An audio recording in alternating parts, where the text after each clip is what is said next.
السلام علیکم ورحمۃ اللہ وبرکاتہ، کیسے ہیں آپ سب لوگ؟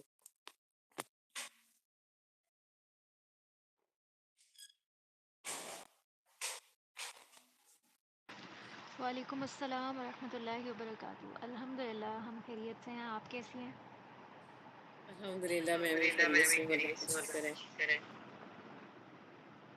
آپ سٹارٹ کر لیجئے، میں چلیں پھر ہم کلاس شروع طالبات کو کرتے ہیں۔ میسج کر رہی ہوں تو یہ آہستہ آہستہ جوائن کر لیتے ہیں ٹھیک ہے، انشاءاللہ۔ ٹھیک ہے، شکریہ، جزاک اللہ خیر۔ ویاک ہی۔ ہم نے آیت نمبر 46 تک مکمل کیا تھا، تو یہ چھٹا رکوع ہے، اس کی 4 آیات باقی ہیں۔ ہم آیت نمبر 47 سے شروع کرتے ہیں۔ نحمده ونصلي على رسوله الكريم، اما بعد فاعوذ باللہ من الشیطان الرجیم، بسم اللہ الرحمن الرحیم۔ رب اشرح لي صدري ويسر لي امري واحلل عقدة من لساني يفقهوا قولي۔ نعوذ باللہ من شرور انفسنا ومن سیئات اعمالنا، اللهم صل على محمد وعلى ال محمد كما صليت على ابراهيم وعلى ال ابراهيم انك حميد مجيد، اللهم بارك على محمد وعلى ال محمد كما باركت على ابراهيم وعلى ال ابراهيم انك حميد مجيد۔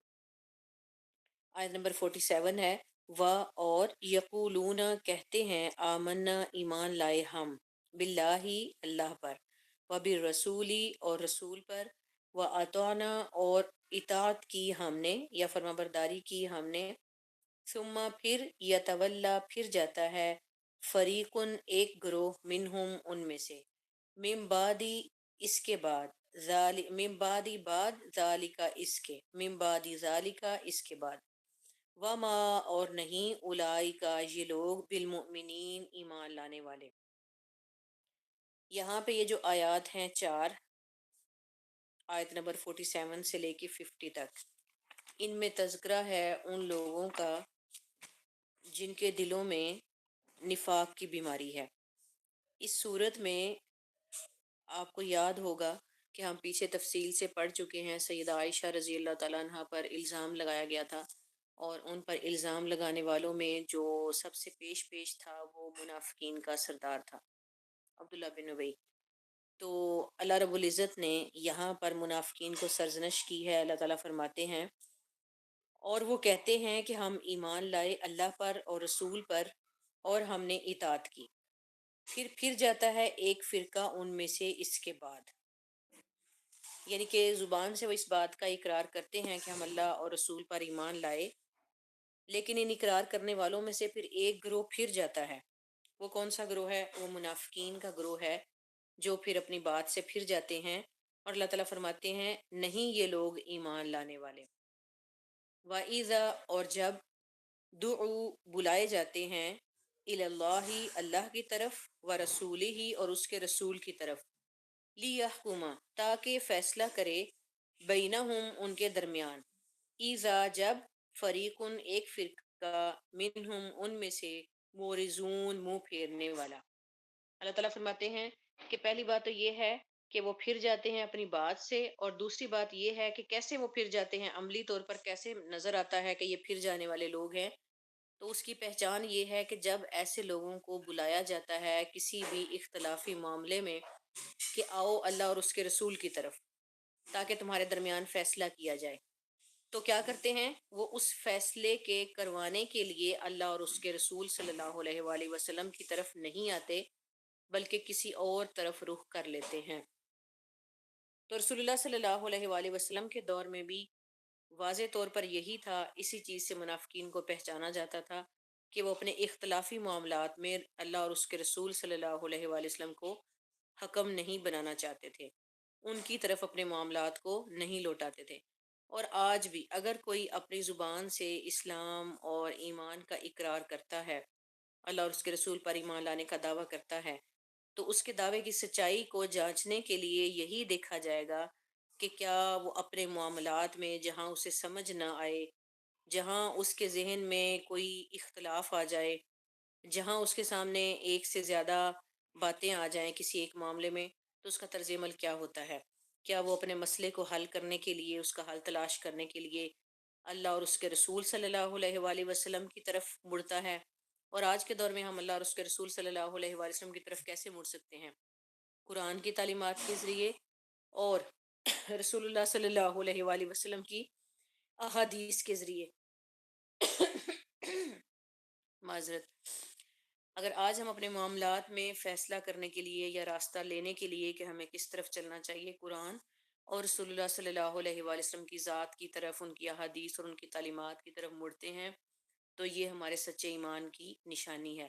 اور اگر ایسا نہیں کرتے تو اس کا مطلب ہے کہ کہیں دلوں میں بیماری ہے، اور یہ کون سی بیماری ہے؟ یہ نفاق کی بیماری ہے۔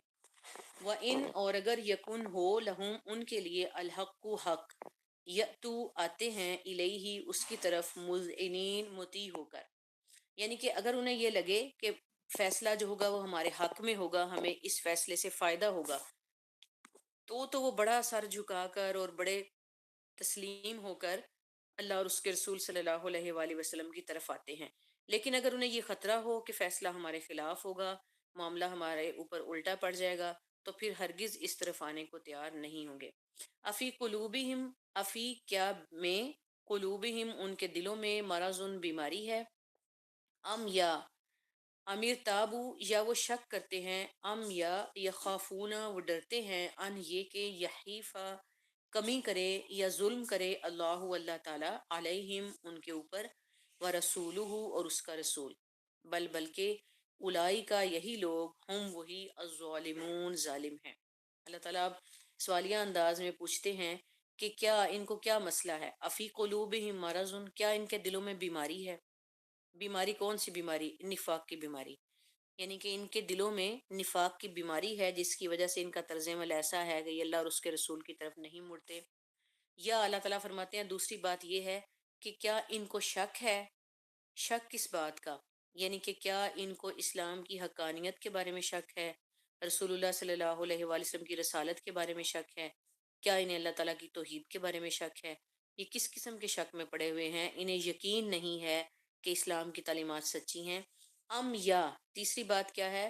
یخافون وہ ڈرتے ہیں، ان یحیف اللہ علیہم ورسولہ کہ ظلم کرے یا کمی کرے اللہ اور اس کا رسول ان پر۔ یعنی تیسری بات کیا ہے کہ وہ فیصلہ کروانے کے لیے کیوں نہیں مڑتے اللہ اور اس کے رسول کی طرف؟ کہ ان کو کس چیز کا ڈر ہے؟ کیا ان کو یہ ڈر ہے کہ اللہ اور اس کا رسول ان پر ظلم کریں گے؟ یحیفہ کہتے ہیں کسی چیز کو، حیف یعنی کہ کناروں سے گھٹاتے گھٹاتے، کم کرتے کرتے کم کر دینا، یعنی ٹرمنگ کرتے کرتے، ٹرم کرتے ہوئے کم کر دینا۔ تو کیا اللہ اور اس کے رسول ان کو ان کا حق پورا نہیں دیں گے، ظلم کریں گے؟ ان کو اس چیز کا ڈر ہے۔ بل اولئک هم الظالمون، اللہ تعالیٰ فرماتے ہیں نہیں، خود ہی اللہ تعالیٰ ان سارے سوالوں کا جواب دیتے ہیں، نہیں، بلکہ اصل بات کیا ہے کہ یہ لوگ ظالم ہیں، یہ خود ہی ظالم ہیں، یہ اپنے ساتھ خود ہی ظلم کر رہے ہیں، اپنی زبان سے اقرار کرتے ہیں ایمان کا، اور عملاً یہ اللہ اور اس کے رسول صلی اللہ علیہ وآلہ وسلم سے دور بھاگتے ہیں۔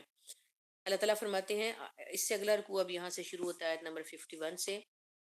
اللہ تعالیٰ جب منافقین کا طرز عمل بتانے کے بعد آیت نمبر 51 میں مومنین کا طرز عمل بتاتے ہیں، یعنی کہ کمپیریزن رکھتے ہیں نا۔ قرآن کا یہ طریقہ ہے کہ اللہ تعالیٰ جہاں پر ایک گروہ کا تذکرہ کرتے ہیں تو اسی کے مقابلے میں پھر دوسرے گروہ کا بھی تذکرہ لاتے ہیں۔ تو یہاں پر بھی اللہ تعالیٰ نے کمپیریزن انسان کے سامنے رکھا ہے کہ ایک طرف یہ طرز عمل ہے جس میں انسان زبان سے اقرار کرتا ہے اطاعت کا، ایمان کا، لیکن عملاً وہ اللہ اور اس کے رسول سے دور بھاگتا ہے صلی اللہ علیہ وآلہ وسلم۔ اور دوسری طرف کیسا گروہ ہے؟ اللہ تعالیٰ فرماتے ہیں انما سوائے اس کے نہیں، کانا ہے قول بات، المومنین ایمان والوں کی، اذا جب دعو بلائے جاتے ہیں اللہ طرف اللہ کے، ورسولہ اور اس کے رسول کے، لیحکما تاکہ فیصلہ کرے، بینہم ان کے درمیان، ان یہ کہ یقولو کہتے ہیں، سمعنا سنا ہم نے، واطعنا اور فرمانبرداری کی ہم نے، وَأُولَئِکَ اور یہی لوگ، ہم وہ المفلحون فلاح پانے والے ہیں۔ اللہ تعالیٰ فرماتے ہیں کہ دوسری طرف والا جو گروہ ہے اس کا طرز عمل کیا ہے؟ اس کے اوپر اللہ تعالیٰ نے ایک ہی آیت میں بات کو سمیٹ دیا کہ سوائے اس کے وہ کوئی دوسری بات کرتے ہی نہیں۔ انما سوائے اس کے نہیں، کان قولا سوائے اس کے ان کی کوئی دوسری بات ہے ہی نہیں۔ کن کی؟ مومنین کی۔ کیا بات ہے؟ جب ان کو بلایا جاتا ہے کہ آؤ اللہ اور اس کے رسول کی طرف تاکہ تمہارے درمیان فیصلہ کریں، تو وہ کیا کہتے ہیں؟ سمعنا و اطعنا، کہ ہم نے سنا اور ہم نے اطاعت، بس بات ختم، ان کی صرف بات اتنی ہے۔ اور یہی سچے ایمان والے ہیں جو ہر طرح کے معاملات میں اپنے اختلافی باتوں کو اللہ اور اس کے رسول کی طرف لوٹاتے ہیں۔ ان کی زندگی میں بھی وہ ایمان والے تھے، جو ان کا یہی طرز عمل تھا، ان کی یہی پہچان تھی کہ وہ اپنے اختلافی معاملات میں اللہ اور اس کے رسول صلی اللہ علیہ وآلہ وسلم کی طرف بات کو لوٹاتے تھے۔ اور آج بھی سچے ایمان کی نشانی کیا ہے کہ جب کہیں کوئی اختلافی معاملہ پیش آ جائے یا انسان کو اپنی لا علمی کی وجہ سے، کم علمی کی وجہ سے کسی معاملے کا علم نہ ہو، تو وہ کیا کرے، اللہ اور اس کے رسول صلی اللہ علیہ وآلہ وسلم کی طرف لوٹا دے۔ اور جیسے ہی پتہ چلے کہ اس کا یہ حکم قرآن میں موجود ہے یا یہ بات صحیح حدیث سے ثابت ہے، اس کے بعد پھر ہم سچے ایمان والوں کے پاس کوئی دوسری چوائس نہیں ہوتی، ان کی زبان پر یہی ہوتا ہے کہ ہم نے سنا اور ہم نے اطاعت کی۔ اللہ تعالیٰ ہمیں اپنی استطاعت کے مطابق اطاعت کرنے کی توفیق عطا فرمائے۔ اللہ تعالیٰ نے فرمایا یہی لوگ فلاح پانے والے ہیں۔ اوپر فرمایا تھا اولئک هم الظالمون، یہ لوگ ظالم ہیں، اور یہاں پہ فرمایا مفلحون، فلاح پانے والے ہیں، کامیاب ہونے والے ہیں۔ اللہ تعالیٰ ہمیں اس کامیابی پانے والوں میں شامل کرے۔ وَمَن يُطِعِ اللَّهَ، اور جو فرما برداری کرے اللہ کی، وَرَسُولَهُ، اور اس کے رسول کی، وَيَخْشَ اللَّهَ، وَيَخْشَ، اور ڈرے اللہ اللہ سے، وَيَتَّقِي، اور پرہیزگاری اختیار کرے، فَأُولَئِکَ، پس یہی لوگ، ہم وہ الفائزون، مراد پانے والے ہیں یا پہنچنے والے ہیں، فائز ہونے والے ہیں۔ اللہ تعالیٰ نے ایسے لوگوں کے بارے میں وضاحت کی کہ جو کہتے ہیں کہ ہم اطاعت کرتے ہیں اللہ کے اور اس کے رسول کی، اور اللہ کا ڈر رکھتے ہیں اور اللہ تعالیٰ کی فرما برداری اختیار کرتے ہیں، وہی لوگ فلاح پانے والے ہیں۔ قرآن میں بارہا اللہ تعالیٰ نے اسی چیز کی طرف انسان کو دعوت دی ہے کہ اللہ اور اس کے رسول صلی اللہ علیہ وآلہ وسلم کی اطاعت کرو۔ رسول اللہ تعالیٰ کی طرف سے بھیجے گئے ہوتے ہیں، وہ وہی بات انسانوں تک پہنچاتے ہیں جس کے لیے انہیں اللہ تعالیٰ نے چنا ہوا ہوتا ہے۔ اس لیے رسول اللہ صلی اللہ علیہ وآلہ وسلم نے جو کچھ ہمارے لیے چھوڑا احادیث کی صورت میں، وہ ہمارے لیے عین برحق دین ہے، قرآن اور حدیث کا ذخیرہ۔ یہی ہمارے لیے کامیابی کا راستہ ہے، اسی پر چل کر ہم مفلحون میں شامل ہو سکتے ہیں اور ہم فائزون میں شامل ہو سکتے ہیں۔ اللہ تعالیٰ ہمیں اس پر عمل کرنے کی توفیق عطا فرمائے۔ اللہ تعالیٰ فرماتے ہیں اولئک هم الفائزون، اور ایک اور جگہ پر اللہ تعالیٰ قرآن میں فرماتے ہیں کہ جس نے اللہ اور اس کے رسول کی اطاعت کی، فقد فاز فوزا عظیما، تو وہ پہنچ گیا فوز عظیم کو، عظیم کامیابی اس نے پا لی۔ اللہ تعالیٰ ہمیں عظیم کامیابی عطا فرمائے۔ آیت نمبر 53 میں اللہ تعالیٰ فرماتے ہیں وَأَقْسَمُوا، اور قسم کھائی انہوں نے، باللہ اللہ کے ساتھ، جہد سخت، ایمانہم اپنی قسمیں، لئن البتہ اگر، امرتہم حکم کرے گا تو ان کو، لیخرجن ضرور نکلیں گے، قل کہہ دو لا نہیں، تقسموا تم قسمیں کھاؤ، طاعت اطاعت، معروف معروف، انا بے شک اللہ اللہ تعالی، خبیر خبردار ہے، بما ساتھ اس چیز کے، تعملون جو تم عمل کرتے ہو۔ وَأَقْسَمُوا بِاللَّهِ، اور باللہ، اور قسم کھائی انہوں نے اللہ کے ساتھ، جہد ایمانہم سخت قسمیں۔ یہ منافقین کا طریقہ کار تھا کہ اپنی بات کو سچ ثابت کرنے کے لیے پھر قسمیں کھاتے۔ تو اللہ تعالیٰ فرماتے ہیں کہ وہ قسمیں کھاتے ہیں، سخت قسمیں، کہ اگر آپ انہیں حکم دیں گے تو وہ ضرور نکلیں گے، یعنی رسول اللہ صلی اللہ علیہ وآلہ وسلم اگر حکم دیں گے تو وہ ضرور نکلیں گے۔ لیکن اللہ تعالیٰ فرماتے ہیں کیا کہہ دو، قل لا تقسموا، ان سے کہہ دو کہ اب تم قسمیں نہ کھاؤ، تم معروفہ، یعنی تم معروف طریقے سے اطاعت کرو۔ اگر تم معروف طریقے سے اطاعت کرو گے تو تمہاری اطاعت سب کو نظر آ جائے گی، اور بے شک اللہ کی ذات تو بہت باریک بھی ہیں اور ہر اس چیز سے خبردار ہے جو تم عمل کرتے ہو۔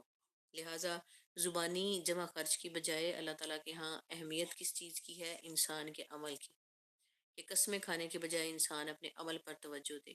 اگر عمل درست ہوگا تو اللہ تعالیٰ کی ذات اس کو دیکھنے والی ہے اور قدردان ہے۔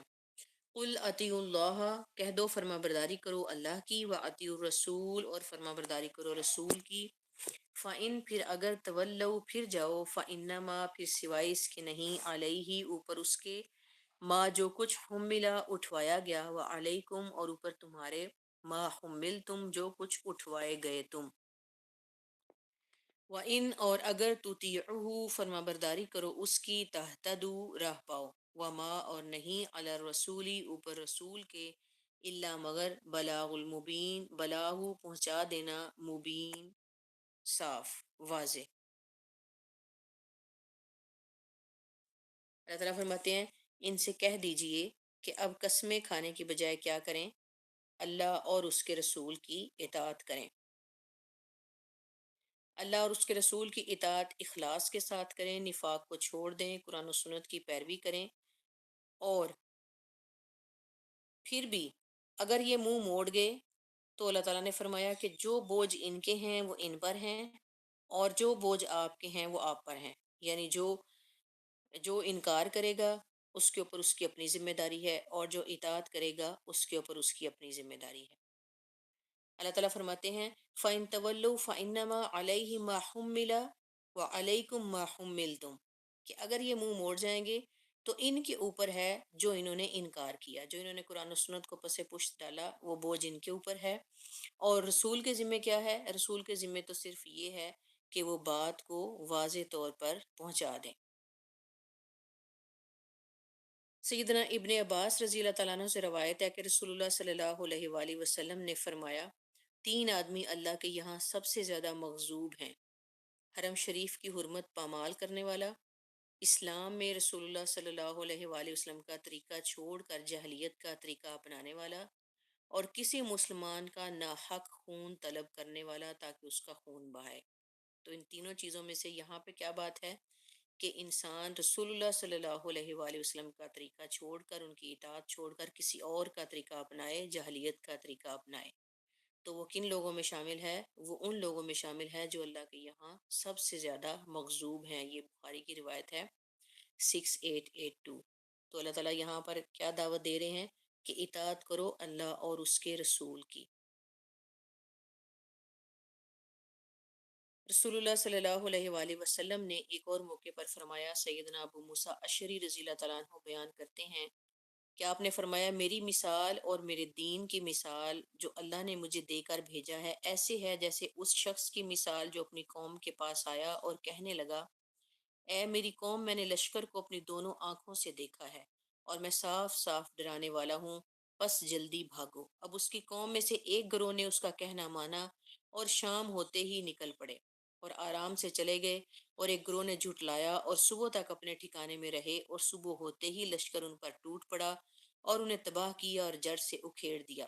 بس یہی اس شخص کی مثال ہے جس نے میری اطاعت کی اور جو کچھ میں لے کر آیا ہوں اس کی پیروی کی، اور جس نے میرا کہا نہ مانا اور سچے دین کو جو میں لے کر آیا ہوں اس کو جھٹلایا۔ تو رسول اللہ صلی اللہ علیہ وآلہ وسلم کی تعلیمات ہی ہمیں بچانے والی ہیں، ہمارے لیے نجات کا ذریعہ ہیں۔ اللہ تعالیٰ ہمیں اس پر عمل کرنے کی توفیق عطا فرمائے۔ رسول اللہ صلی اللہ علیہ وآلہ وسلم نے ایک اور روایت میں فرمایا کہ سب لوگ جنت جائیں گے سوائے اس کے جس نے انکار کیا۔ تو لوگوں نے پوچھا یا رسول اللہ صلی اللہ علیہ وآلہ وسلم انکار کس نے کیا؟ آپ نے فرمایا جس نے میری اطاعت کی وہ تو ماننے والوں میں شامل ہے، اور جس نے میرا انکار کیا وہ انکار کرنے والوں میں شامل ہے۔ تو رسول اللہ صلی اللہ علیہ وآلہ وسلم کی اطاعت ہی جنت کا راستہ ہے، اسی راستے کے ذریعے ہم کامیابی کو پا سکتے ہیں۔ اور آخر میں اللہ تعالیٰ نے فرمایا وما علی رسول الا البلاغ المبین، یعنی کہ رسول پر تو کوئی بوجھ نہیں ہے، کوئی بار نہیں ہے۔ اگر کوئی رسول کی بات مانے گا، اطاعت کرے گا تو وہ کامیابی کا راستہ پا لے گا، اور اگر کوئی جھٹلائے گا تو رسول کو کوئی نقصان نہیں ہوگا۔ وعد اللہ الذین، آیت نمبر 55 ہے، وعدہ اور وعدہ کیا اللہ تعالیٰ نے الذین ان لوگوں سے آمنوا جو ایمان لائے، منکم تم میں سے، وعملوا اور کام کیے الصالحات اچھے، لَيَسْتَخْلِفَنَّهُمْ البتہ خلیفہ کرے گا ان کو، فی الارض زمین میں، کما جیسا کہ استخلف خلیفہ کیا تھا الذین ان لوگوں کو من قبلہم جو ان سے پہلے تھے، ولا یمکنن اور البتہ بدل دے گا، لہم ان کے لیے، دینہم دین ان کا، الذی جو ارتضی پسند کر دیا ہے، لہم ان کے لیے، ولا یبدلنہم اور البتہ بدل دے گا ان کو، من بعدی اس کے بعد، خوفہم ان کے خوف کو، امنن امن سے، یعبدوننی عبادت کریں میری، لا یشرکون نہیں شریک لائیں گے، بی ساتھ میرے، شیئن کچھ بھی، ومن اور جو کوئی کفرا کفر کرے، بعد بعد ذالک اس کے فاولئک پس یہی لوگ ہم وہ ہیں الفاسقون فاسق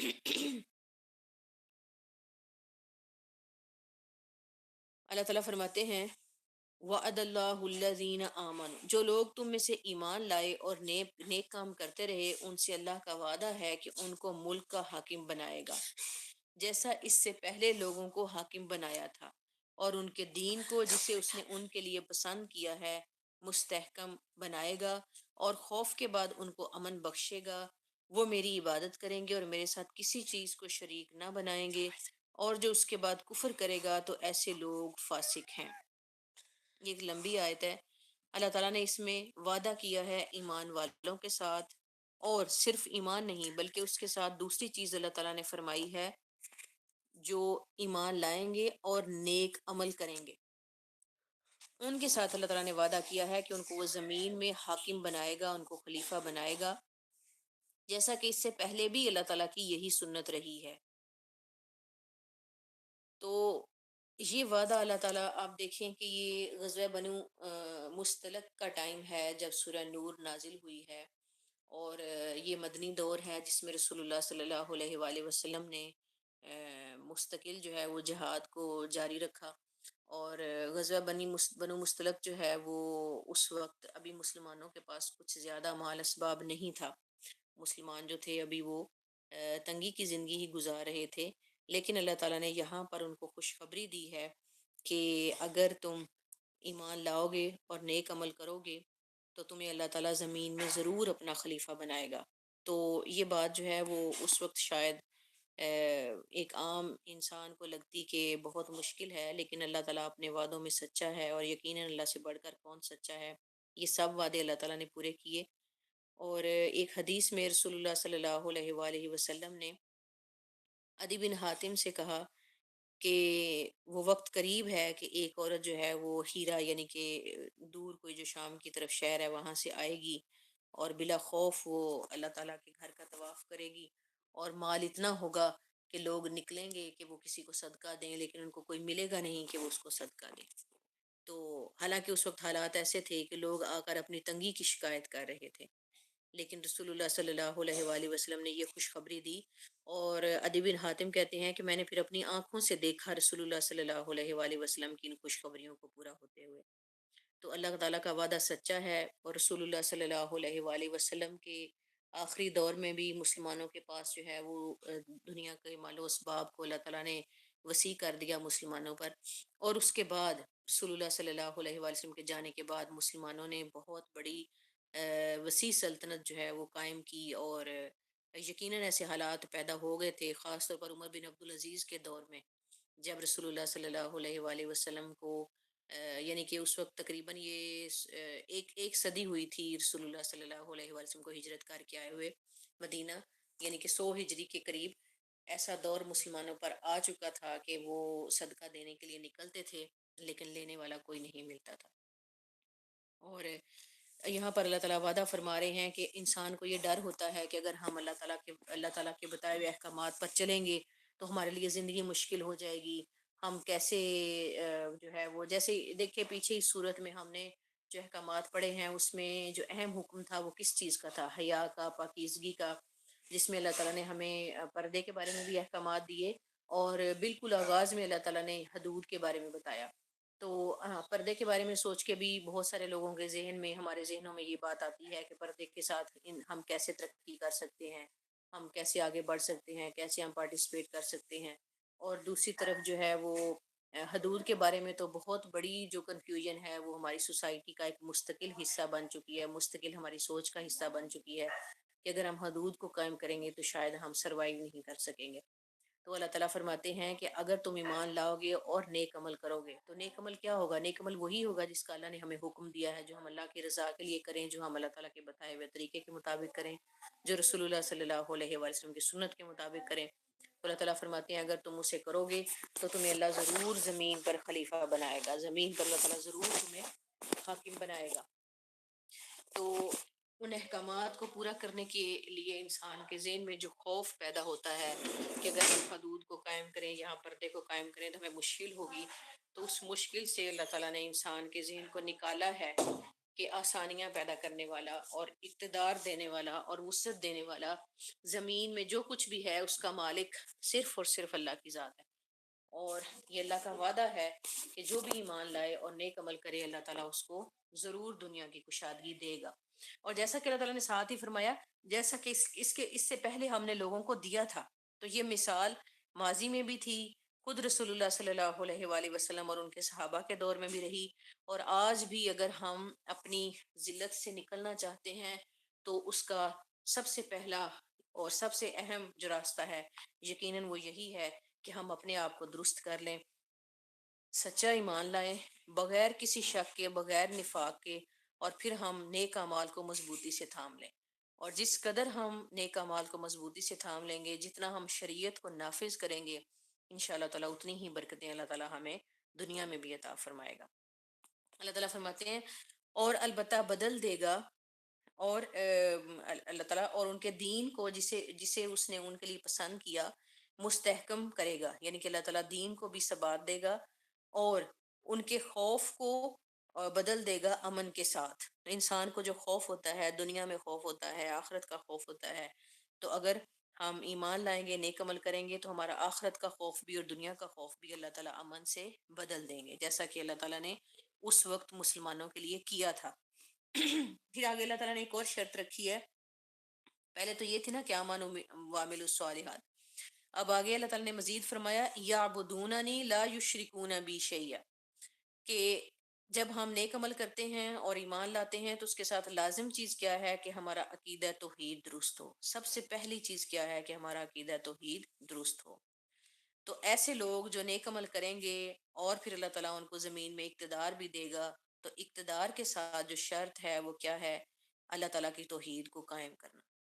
جب تک ہم توحید کو مضبوطی سے تھامے رہیں گے، ہمارے باقی کام بھی انشاءاللہ تعالیٰ درستگی کی طرف ہوں گے۔ تو اللہ تعالیٰ کہتے ہیں کہ وہ عبادت کریں گے میری اور میرے ساتھ کسی کو شریک نہیں بنائیں گے۔ یہ ان لوگوں کی تعریف ہے جنہوں نے جو ایمان لائے، نیک عمل کیا، پھر اللہ تعالیٰ نے ان کو زمین میں ان کو حاکم بھی بنایا۔ تو ایسے لوگوں کی اللہ تعالیٰ تعریف فرما رہے ہیں کہ وہ میری عبادت کریں گے، میرے ساتھ کسی کو شریک نہیں بنائیں گے۔ تو بنیادی چیز جو مرکزی چیز ہے اسلام کی، جو سینٹرل آپ کہہ لیں کہ تھیم ہے، سینٹرل کنسیپٹ ہے اسلام کا، وہ کیا ہے؟ توحید۔ تو اللہ تعالیٰ کے فرماتے ہیں کہ وہ میری عبادت کریں گے، میرے ساتھ کسی کو شریک نہیں بنائیں گے۔ اور ہم کیسے کیسے جو ہے وہ اس توحید کو، عقیدہ توحید کو خراب کرتے ہیں؟ جب ہمارے دلوں میں یہ خوف پیدا ہو جاتا ہے کہ اگر ہم اللہ کے حکم پر چلیں گے اور تو ہم سے دنیا کا فائدہ چھوٹ جائے گا، تو اس وقت ہم کیا کر رہے ہوتے ہیں؟ دراصل ہم اپنے عقیدہ توحید پر ہی مضبوطی سے قائم نہیں ہوتے۔ اگر ہمارا عقیدہ توحید درست ہو تو نفع نقصان کا مالک صرف اور صرف اللہ کی ذات ہے۔ پھر تو مومن بہادر ہو جاتا ہے، بے خوف ہو جاتا ہے، نڈر ہو جاتا ہے، اور وہ بغیر کسی ڈر کے اللہ کے دین کو مضبوطی سے تھام لیتا ہے جب اس کا عقیدہ توحید درست ہوتا ہے۔ جب ہمارا عقیدہ توحید درست نہیں ہوتا، پھر ہماری ساری چیزیں خراب ہونے لگتی ہیں۔ پھر نہ ہمارا ایمان درست ہوتا ہے، نہ ہمارے اعمال درست ہوتے ہیں۔ جب ہمارے دل میں عقیدہ توحید میں شک پیدا ہو جاتا ہے، شک کیسے پیدا ہوتا ہے؟ بہت ساری جگہوں پر ہم اپنی زبان سے اس چیز کا اقرار کر رہے ہوتے ہیں کہ ہم اللہ کو ایک مانتے ہیں، لیکن اصلاً ہمارے دل میں ایسے احساسات پیدا ہو جاتے ہیں جس کی وجہ سے ہمارے اندر شرک آ جاتا ہے۔ مثلاً ہمیں کسی دوسرے سے امیدیں لگ جاتی ہیں کہ وہ ہمیں ہمارے کام آئے گا، وہ ہمیں نفع دے گا، یا کسی دوسرے سے ہم اتنا زیادہ خوف کھاتے ہیں کہ ہمیں نقصان پہنچائے گا۔ نہ تو کوئی ہمیں فائدہ دے سکتا ہے اللہ کی ذات سے بڑھ کے، اگر اللہ کا حکم نہ ہو ہمیں کوئی فائدہ نہیں دے سکتا، اور نہ کوئی ہمیں نقصان دے سکتا ہے۔ نفع اور نقصان صرف اور صرف اللہ کی ذات ہی ہمیں دینے پر قادر ہے۔ اسی طرح جب ہم اللہ کے سوا کسی اور کی محبت میں بہت زیادہ آگے بڑھ جاتے ہیں، اتنا زیادہ آگے بڑھ جاتے ہیں کہ ہم اللہ تعالیٰ کے احکامات کو بھولنے لگتے ہیں، یا ہم اللہ تعالیٰ کے احکامات کو نیچے کر دیتے ہیں اور اوپر ہم کسی اور کی محبت کو لے آتے ہیں، تو اس وقت بھی ہم شرک میں ہی مبتلا ہوتے ہیں۔ تو بڑے غور سے دیکھنے کی ضرورت ہے کہ اس صورت میں بھی ہم نے جتنے احکامات پڑھے ہیں، کہیں ایسا تو نہیں کہ پڑھنے کے بعد بھی ہم اس کے عمل کرنے میں ہم ابھی تک بھی جو ہے وہ بخل سے کام لے رہے ہوں، اور ہمارے دل میں کوئی تنگی ہو، ہمیں لگ رہا ہو کہ نہیں، اس پر عمل کرنے کے بعد ہمیں فائدہ نہیں ہوگا، بلکہ ہمارے فوائد میں کوئی کمی ہو جائے گی، ہمارے لیے کوئی مشکل ہوگی، اور ہم عمل کرنے سے پیچھے ہوں۔ جہاں تک ہماری استطاعت ہے وہاں تک ہمیں بھرپور عمل کرنا چاہیے، ہاں جہاں ہماری استطاعت نہیں ہے وہاں ہمارا عقیدہ درست رہنا چاہیے. اگر ہماری استطاعت نہیں ہے تو پھر وہ ہمارے اوپر لازم بھی نہیں ہے. مثال کے طور پہ حد کو قائم کرنا. اب حد کو قائم کرنا ہمارے اختیار میں نہیں ہے، لیکن ہمارا عقیدہ درست ہونا چاہیے کہ یہ حد بالکل درست ہے، یہ اللہ تعالیٰ کی طرف سے لازم ہے، اس کو جاری کرنا چاہیے. بہت سارے لوگ ہم اپنے ارد گرد دیکھیں گے جو حد کو نافذ کرنے میں اختیار نہیں رکھتے ہوں گے، لیکن ان کی زبان بھی اس حد کے خلاف بولنے والی ہوگی. وہ کہیں گے یہ تو ظالمانہ حدود ہے، یہ تو ظالمانہ سزائیں ہیں، اسلام کیسا دین ہے. ایک طرف مسلمان ہونے کا دعویٰ بھی کرنے والے ہوں گے، لیکن دوسری طرف اللہ تعالیٰ کی بتائی ہوئی حدود پر زبان چلانے والے بھی ہوں گے. تو ہمیں ایسا نہیں بننا. جہاں تک ہمارے لیے ممکن ہے ہم نے اپنا عقیدہ درست رکھنا ہے، اپنی زبان درست رکھنی ہے، اور جو افعال ہماری استطاعت میں ہیں ان کو ہم نے بجا لانا ہے. اللہ تعالیٰ فرماتے ہیں وَمَنْ كَفَرَ بَعْدَ ذَلِكَ، اور جو کہ کفر کرے گا اس کے بعد، فَأُولَٰئِكَ هُمُ الْفَاسِقُونَ، وہی فاسق ہیں. اب ایسے لوگ جنہوں نے جو ایمان لائے، نیک عمل کیا، اللہ تعالیٰ نے انہیں زمین میں حاکم بنا دیا، ان کو اللہ تعالیٰ نے آسانی دی، تو پھر اللہ تعالیٰ نے فرمایا کہ وہ شرک نہیں کریں گے. ہاں اگر کوئی کفر کرے گا، یعنی کہ پھر کوئی اگر سیدھے دین سے ہٹ گیا، اللہ تعالیٰ کی اطاعت سے ہٹ گیا، تو پھر کیا ہوگا؟ وہ فاسقوں میں شامل ہوگا. واقیم الصلاۃ، اور نماز قائم کرو، وآتوا الزکوٰۃ، اور زکوٰۃ دو، وأطیعوا الرسول، اور رسول کی پیروی کرو، لعلکم، تاکہ تم ترحمون، تم پر رحم کیا جائے. اللہ تعالیٰ اگلا حکم کیا دے رہے ہیں کہ نماز پڑھتے رہو، زکوٰۃ دیتے رہو، اور رسول اللہ صلی اللہ علیہ وآلہ وسلم کی اطاعت کرتے رہو تاکہ تم پر رحم کیا جائے. یہ بڑی واضح اور صاف ہدایت ہے. نماز قائم کرنی ہے، اگر زکوٰۃ فرض ہے زکوٰۃ ادا کرنی ہے، زکوٰۃ فرض نہیں ہے تو جو حسب استطاعت اللہ کے راستے میں خرچ کر سکتے ہیں وہ خرچ کرنا ہے، اور سنت رسول صلی اللہ علیہ وآلہ وسلم کی پیروی کرنی ہے. سیدھی صاف بات ہے، اس کے علاوہ کوئی دوسرا راستہ نہیں ہے. اور کیوں؟ لعلکم ترحمون، تاکہ تم پر رحم کیا جائے. تو اس سے پتہ چلتا ہے کہ نیکی کا راستہ، رسول اللہ صلی اللہ علیہ وآلہ وسلم کی سنت کا راستہ، وہ راستہ ہے جس سے اللہ تعالیٰ کا رحم حاصل ہوتا ہے. یہ نہیں کہ انسان ایک طرف تو نمازوں میں بھی غفلت کرے اور رسول اللہ صلی اللہ علیہ وآلہ وسلم کی سنتوں پر چلنے کی بھی کوشش نہ کرے، اور دوسری طرف اپنی زبان سے کہتا رہے کہ اللہ تعالیٰ بڑا رحیم ہے، بڑا رحم کرنے والا ہے. ایسا نہیں. اللہ تعالیٰ کی رحمت کو حاصل کرنے کا ذریعہ بھی وہی ہے جو رسول اللہ صلی اللہ علیہ وآلہ وسلم کی فرما برداری کا راستہ ہے. اللہ تعالیٰ فرماتے ہیں لا تحسبن، اور گمان نہ کریں، الذین، وہ لوگ، کفروا، جو کافر ہوئے، معجزین فی الارض، عاجز کرنے والے ہیں زمین میں، ومأواہم، اور ان کا ٹھکانہ النار، آگ ہے، ولبئس المصیر، اور بہت بری جگہ ہے لوٹ جانے کی. اور اللہ تعالیٰ فرماتے ہیں ایسا خیال نہ کرنا کہ کافر لوگ ہمیں زمین میں مغلوب کر دیں گے. یعنی کہ جتنا بھی کسی کافر کے پاس زور ہو، انکار کرنے والے کے پاس زور ہو، تو اللہ کو تو عاجز کوئی بھی نہیں کر سکتا نا. لیکن اللہ تعالیٰ اس بات پر قادر ہے کہ جب وہ اللہ کی طرف لوٹیں گے تو وہ ان کو بہت برے ٹھکانے میں ڈال دے جو کہ آگ ہے. اللہم اجرنا من النار. یہاں سے رکو نمبر 8 شروع ہوتا ہے اور آیت نمبر 58 ہے. اللہ تعالیٰ فرماتے ہیں یا ایھا الذین، اے لوگو، آمنو، جو ایمان لائے ہو، لیستاذنکم الذین، چاہیے کہ اجازت مانگے تم میں سے وہ لوگ، ملکت، مالک ہوئے، ایمانکم، دائیں ہاتھ تمہارے، والذین، اور جو لوگ، لم، نہیں، یبلغوا، پہنچے، حلم، بلوغ کو، منکم، تم میں سے، ثلاث مرات، 3 دفعہ، من قبلی، پہلے، صلاۃ الفجر، فجر سے پہلے، فجر کی نماز سے پہلے، وحینا، اور جس وقت، تضعون، اتار رکھتے ہو تم، ثیابکم، اپنے کپڑے، من الظہیرۃ، دوپہر میں سے، ومن بعد، اور بعد، صلاۃ العشاء، عشاء کی نماز کے بعد، ثلاث، 3 عورات لکم، پردے کے وقت ہیں تمہارے لیے، لیسا، نہیں، علیکم، تم پر، ولا علیہم، اور نہ ان پر، جناح، کوئی گناہ، بعدہن، اس کے بعد، طوافون، تم کام کاج کے لیے آتے جاتے ہو یا بار بار آنے والے ہو، بار بار آنے والے ہیں، علیکم، تم پر، بعضکم، تم میں سے بعض، علی بعض، بعض پر، کذالک، اسی طرح، یبین، بیان کرتا ہے اللہ، اللہ تعالیٰ، لکم، تمہارے لیے، الآیات، نشانیاں، واللہ، اور اللہ تعالیٰ، علیم، علم والا ہے، حکیم، حکمت والا. یہ گھروں کے اندر ایک دوسرے کے پاس آنے جانے کے لیے اللہ تعالیٰ نے آداب سکھائے ہیں. اس صورت کا جو مرکزی مضمون تھا وہ ہم شروع سے پڑھتے آ رہے ہیں، وہ پاکیزگی اور پاکیزگی کے احکامات ہیں. تو وہ بار بار اللہ تعالیٰ جو ہیں وہ تھوڑے تھوڑے وقفے کے بعد انہی احکامات کو لے کر آتے ہیں۔ تو یہاں اس آیت میں بھی اللہ تعالیٰ نے گھروں کے اندر ایک دوسرے کے پاس آنے جانے کے لیے آداب سکھائے ہیں۔ اس میں اللہ تعالیٰ فرماتے ہیں کہ جو تمہارے غلام ہیں یا وہ بچے جو ابھی جوان نہیں ہوئے، جو بالغ نہیں ہوئے، چھوٹے بچے ہیں، ان کو بھی 3 دفعہ بڑوں کے کمرے میں آتے ہوئے اجازت لینی چاہیے۔ وہ کون سے 3 وقت ہیں؟ فجر سے پہلے، دوپہر کے وقت جب انسان کیلولہ کے لیے اپنے کمرے میں لیٹتا ہے، یا عشاء کے بعد۔ اللہ تعالیٰ فرماتے ہیں یہ 3 پردے کے وقت ہیں، اور اس کے علاوہ جو وقت ہیں ان میں جو تمہارے غلام ہیں، ملازم ہیں، یا جو بچے ہیں وہ بار بار تمہارے پاس آتے جاتے رہتے ہیں، تو کوئی حرج نہیں کہ وہ بغیر اجازت کے بھی آ جائیں، لیکن ان 3 اوقات میں اجازت کے ساتھ آنا چاہیے، کیونکہ اگر ان آداب کا اہتمام نہ کیا جائے تو ہو سکتا ہے کہ کسی ناگوار صورتحال کا سامنا ہو۔ تو ان 3 اوقات میں خاص طور پر اپنے ملازمین کو، اپنے بچوں کو یہ تربیت دینی چاہیے کہ وہ اجازت لے کر ماں باپ کے کمرے میں بھی آئیں، یا کسی بھی بڑے کے کمرے میں جائیں جو گھر میں موجود ہوں۔ اللہ تعالیٰ فرماتے ہیں اسی طرح اللہ تعالیٰ بیان کرتا ہے تمہارے لیے اپنی نشانیاں، اور اللہ تعالیٰ علیم ہے، حکمت والا ہے، جاننے والا ہے، اور اس کی حکمت ہے ہر حکم کے اندر چھپی ہوئی۔ جو حکم دے رہا ہے وہ یقیناً وہ جانتا بھی ہے کہ ان احکامات کے کیا فوائد ہیں۔ اللہ تعالیٰ فرماتے ہیں وَإِذَا، اور جب بلغا پہنچے، الاطفال بچے، منکم تم میں سے، حلم بلوغت کو، فلیستأذنوا پھر چاہیے کہ وہ بھی اجازت مانگیں، کما جیسا کہ استأذنا اجازت مانگتے ہیں، الذین وہ لوگ، من قبلہم جو ان سے پہلے ہیں۔ کذالک اسی طرح، یبین اللہ بیان کرتا ہے اللہ، لکم تمہارے لیے، آیاتہ ہی اپنی نشانیاں، واللہ اور اللہ تعالیٰ، علیم علم والا ہے، حکیم حکمت والا۔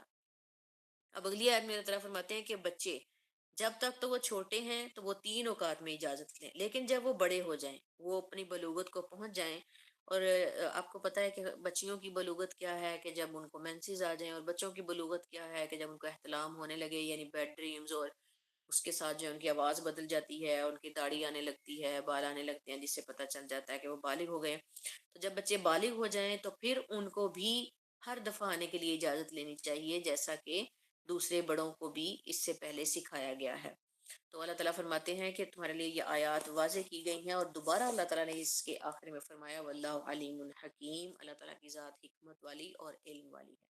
والقواعد من النساء، اور والقواعد، اور بیٹھ رہنے والیاں، من النساء عورتوں میں سے، اللاتی وہ جو، لا یرجونا نہیں امید رکھتی، نکاحا نکاح کی، فلیسا پھر نہیں، علیہن اوپر ان کے، جناح کوئی گناہ، ان یہ کہ یضعنا اتار رکھیں، ثیابہن اپنے کپڑے، غیر نہیں، متبرجات غور متبرجات ظاہر کرنے والیاں، بزینت اپنی زینت کو، وان اور اگر یستعففنا اگر وہ بچیں، خیر بہتر ہے، لہن ان کے لیے، واللہ اور اللہ تعالیٰ، سمیع سننے والا ہے، علیم علم والا۔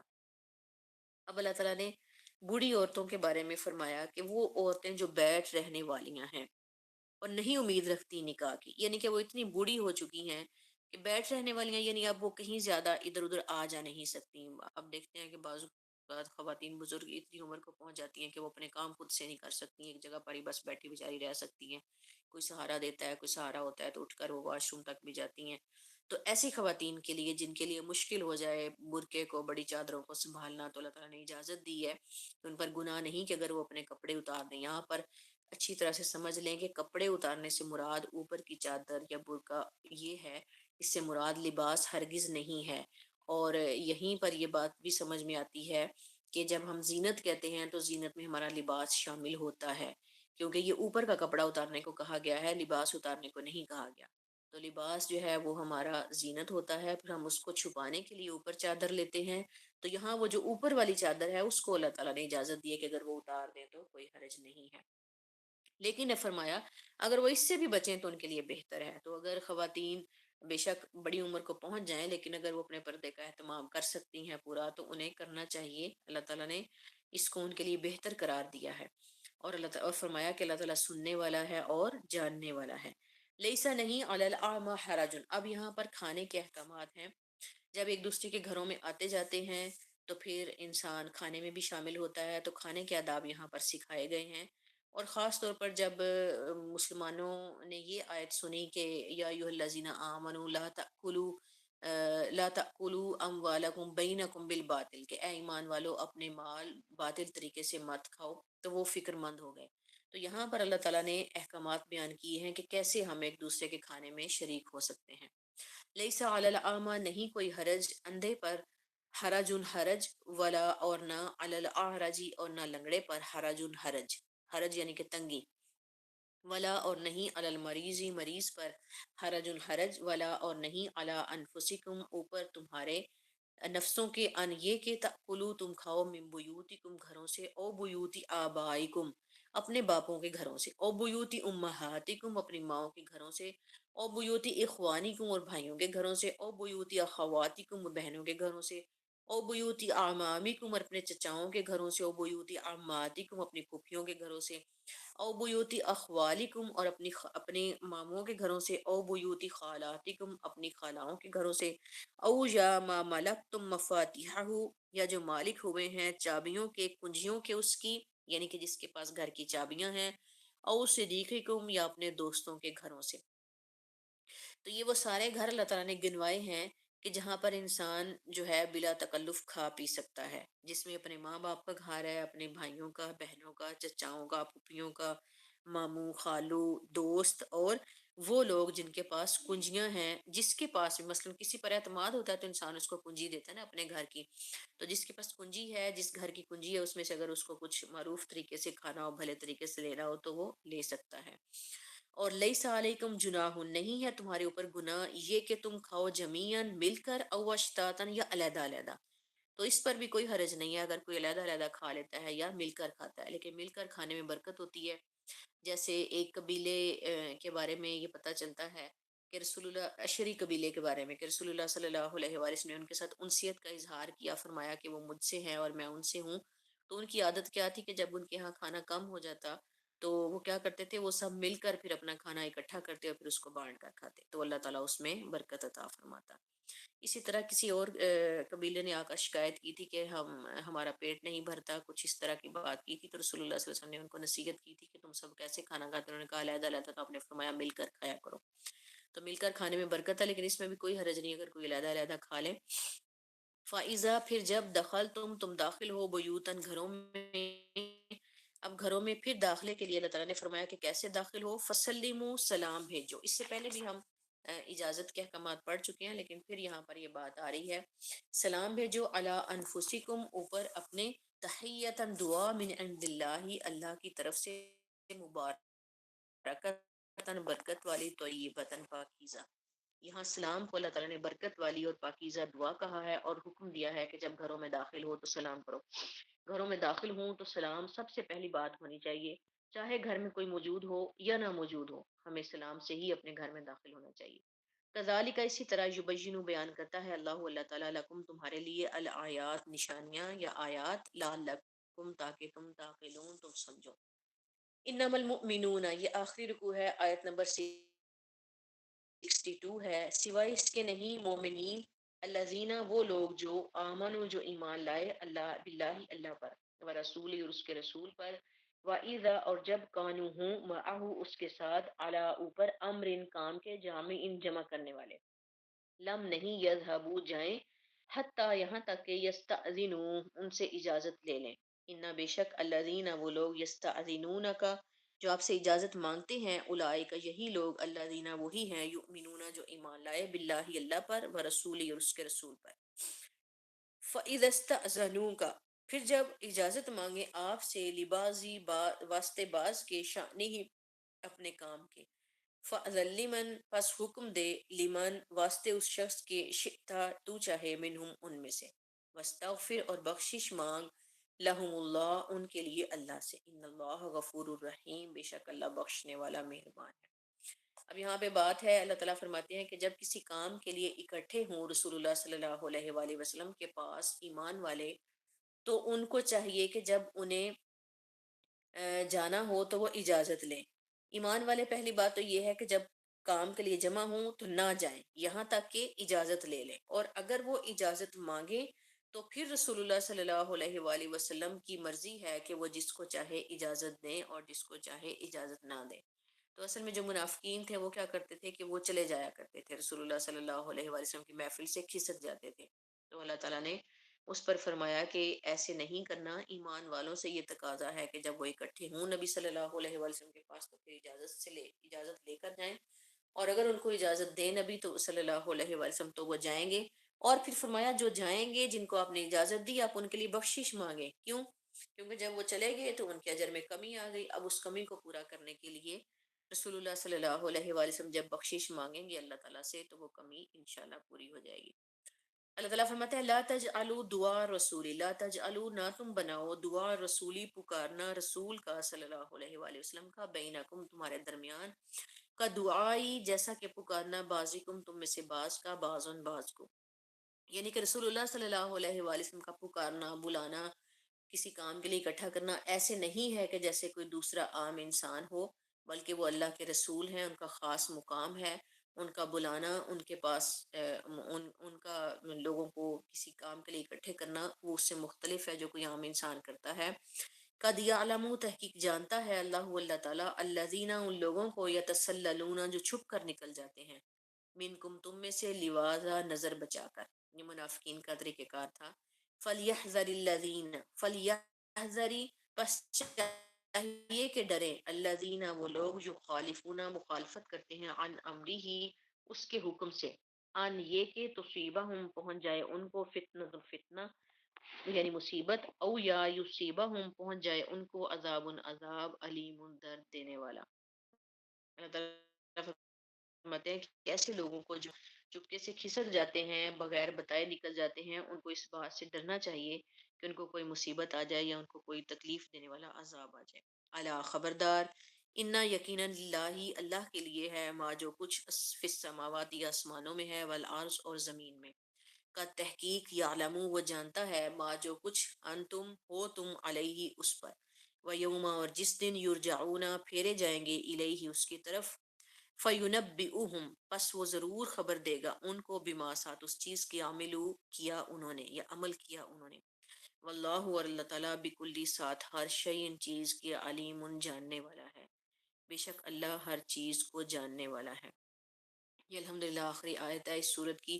اللہ تعالیٰ فرماتے ہیں خبردار دیکھو جو کچھ آسمانوں اور زمین میں ہے سب کچھ خدا کا، سب کچھ اللہ کا ہے، اور تحقیق وہ جانتا ہے جس پر تم ہو، اور جس دن تم اس کی طرف لوٹو گے تو وہ تمہیں آگاہ کر دے گا تمہارے اعمال سے، اور اللہ تعالیٰ ہر چیز کو جاننے والا ہے.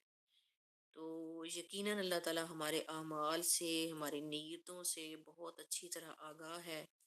اس صورت کو پڑھنے کے لیے جو ہم نے وقت لگایا، جو ہم نے کوشش کی، جو بھی ہم نے ایفرٹ کی، اپنی جن چیزوں کو ہم نے پیچھے چھوڑا اور اس کو ہم نے آگے کیا، یا جس موقع پر کبھی ہم نے جو ہے وہ کسی اور چیز کی طرف سے توجہ ہٹا کر اس چیز کی طرف توجہ زیادہ کی، یا کبھی ہم نے توجہ کرنے میں جو کمی کی، تو وہ سب کچھ اللہ تعالیٰ کی ذات جانتی ہے. اللہ تعالیٰ قیامت والے دن اس کو ہمارے لیے نور کا ذریعہ بنائے، اور اس دنیا میں بھی اسے ہمارے لیے نور کا ذریعہ بنائے، اور اس کے احکامات کو ہمیں سمجھنے کی توفیق عطا فرمائے اور اس پر ہمیں عمل کرنے کی توفیق عطا فرمائے. یقیناً جب ہم اللہ کے پاس لوٹ کر جائیں گے تو ہمیں ہمارے سارے اعمال نکال کر دکھا دے گا. کوئی ذرہ برابر جو کسی نے خیر کی ہوگی وہ بھی آ جائے گی، اور جو ذرہ برابر برائی کی ہوگی وہ بھی آ جائے گی. اللہ تعالیٰ ہمیں خیر کے ذرے جمع کرنے کی توفیق دے، اور جو ہماری طرف شر کے ذرے جمع ہو گئے ہیں اللہ تعالیٰ ان پر ہماری پردہ پوشی فرمائے. بے شک وہ ہر چیز سے جاننے والا ہے، آگاہ ہے. جس نیت کے ساتھ میں نے آپ کو پڑھانے کی کوشش کی، جتنی میں نے محنت کی، وہ میرا رب جانتا ہے. جہاں میں نے کمی کی میں اس سے التجا کرتی ہوں کہ وہ اس پر مجھے معاف فرما دے، درگزر فرمائے. اور جو آپ نے کوشش کی وہ اللہ کی ذات آپ کی طرف سے جانتی ہے، اور اس پر آپ کو اللہ تعالیٰ قیامت والے دن اجر عطا فرمانے والا ہے. تو اللہ رب العزت اس کو ہماری طرف سے، میری طرف سے بھی قبول فرمائے اور آپ کی طرف سے بھی قبول فرمائے. اگر آپ کے ذہن میں کوئی سوال ہو تو آپ پوچھ سکتے ہیں. الحمدللہ الذی بنعمتہ تتم الصالحات. اللہ کا شکر ہے کہ آج ہم نے اسے مکمل کر لیا.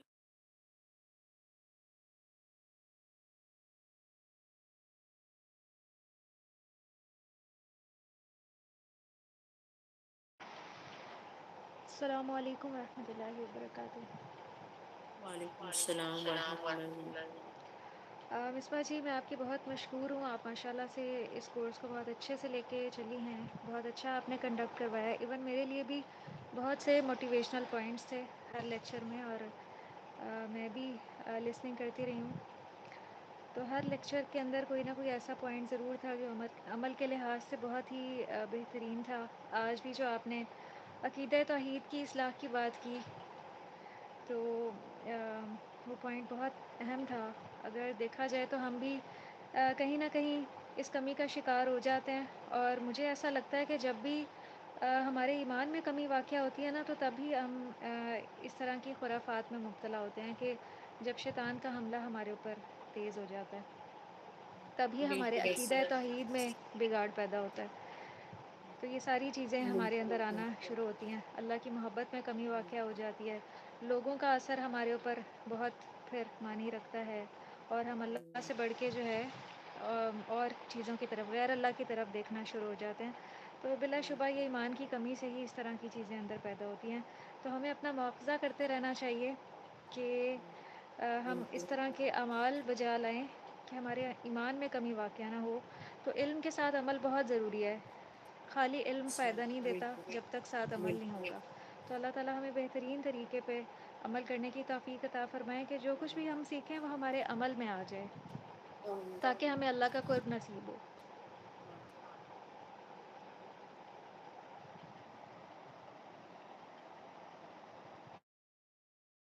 میں امید کرتی ہوں کہ جتنے بھی یہاں پر موجود ہیں لوگ، اور جو نہیں بھی موجود، جو ہماری کلاس کا حصہ ہیں، ان سب نے سورہ نور کو مکمل سنا ہوگا۔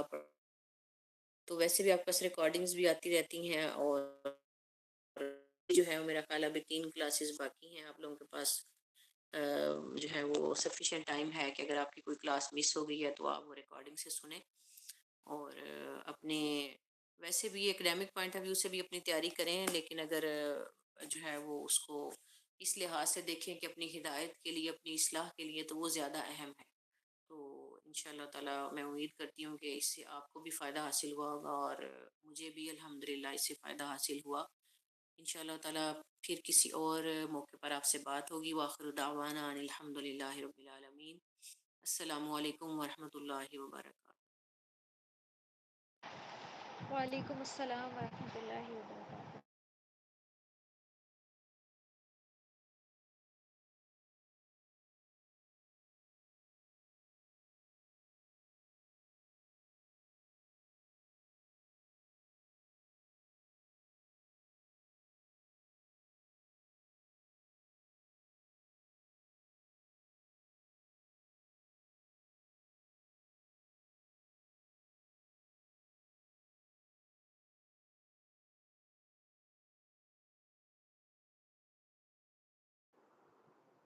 ہیلو، السلام علیکم۔ وعلیکم السلام ورحمۃ اللہ وبرکاتہ۔ جی میرا آپ شہانہ، کیا ہے؟ الحمد للہ میں خیریت سے ہوں، آپ خیریت سے ہیں؟ جی اللہ کا شکر ہے، میں خیریت سے ہوں۔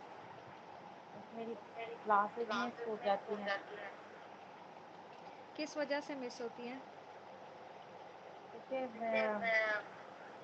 مصروفیت زیادہ ہے، اور سب سے بڑی وجہ ہے کہ میرا جو ہے نا ریٹرن ورک کمپلیٹ نہیں ہوتا، یا اگر میں کچھ ہوم ورک کرنا چاہوں کہ بھائی دوبارہ ریپیٹ کر کے کلاس اٹینڈ کروں، اس میں جی، مسئلہ ہے۔ سب سے پہلی بات تو یہ ہے کہ ہمیں اتنے ہی کورسز جوائن کرنے چاہیے جن کو ہم ایزیلی کر سکیں، کمپلیٹ کر سکیں، یا جن کے ساتھ ہم کمٹ رہ سکیں۔ پھر دوسری چیز یہ آ جاتی ہے کہ اگر ہم کورسز جوائن کرنا چاہ رہے ہیں کافی سارے، پھر اس کے لیے ہم ایک اسکیجول بنائیں کہ اچھا مارننگ ٹائم میں فجر کے بعد کس کورس کو ٹائم دینا ہے، کس کے لیکچرز کمپلیٹ کرنے ہیں، کس کا ریٹرن ورک کمپلیٹ کرنا ہے، کس کی اسائنمنٹ کمپلیٹ کرنی ہے، یا دوپہر میں جب ہم فری ہوتے ہیں کھانے کے بعد، یہ ٹائم جو ہے اس میں کس کورس کو میں نے ٹائم دینا ہے، اور وہ پھر آپ اسی کے لیے رکھیں۔ اس میں پھر آپ اپنے گھر کے ٹاسک یا اور کوئی اس طرح کی ایکٹیویٹیز نہ کریں کہ وہ والا کام، ریلیونٹ کام مس ہو جائے۔ تو آپ اس طرح اسکیجول بنا کے کام کریں گے تو انشاءاللہ سارے ٹاسک اور سارے کام ہی کمپلیٹ ہو جائیں گے بإذن اللہ۔ پھر تیسری انشاءاللہ۔ چیز یہ کہ اللہ تعالیٰ سے دعا کریں توفیق کی، وقت میں برکت کی، جی آسانیوں کی، تو یہ جی ہمیں اللہ سبحانہ و تعالیٰ کی طرف سے مل سکتی ہے اور اللہ تعالیٰ دیتے بھی ہیں۔ جی، تو نہیں آپ بہت اچھی یہ لے کے چل رہی ہیں، مطلب سارے کورسز نا، اور اور سارے کورسز بہت ضروری ہیں اس میں، تجوید بھی، تفسیر بھی، سیرت النبی بھی، ہاں تو جی، جن میں بہت کوشش کرتی ہوں، بیچ میں ہو جاتی ہے کچھ مصروفیت سی، لیکن یہ کہ انشاءاللہ میں یہ سورہ نور کی پوری تفسیر انشاءاللہ دوبارہ سے پڑھ کے، ہاں جی، آپ دوبارہ سے اس سورہ کی پوری ریویژن کیجئے، اور آپ کو جو جی بات سمجھ میں نہیں آتی ہے وہ اسائنمنٹ گروپ میں آپ مصباح جی سے پوچھ سکتی ہیں۔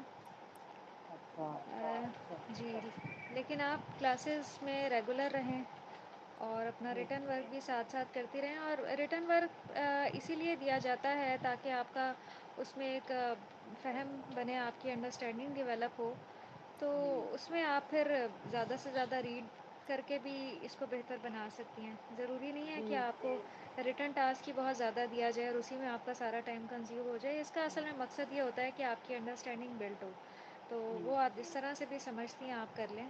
ریڈنگ سے ہو سکتی ہے تو ریڈنگ سے کر لیں، لسننگ سے ہو سکتی ہے لسننگ سے کر لیں، لیکن کریں اب ضرور۔ پھر جی میں نے وہ لے لی تھی، بک لے لی تھی نا عربی کی، چلیں، لیکن آپ نے اب جو ہمارا ابھی اس ویک ہوا ہے آپ جی نے وہ تمارین حل کر کے گروپ میں سینڈ کرنی ہے۔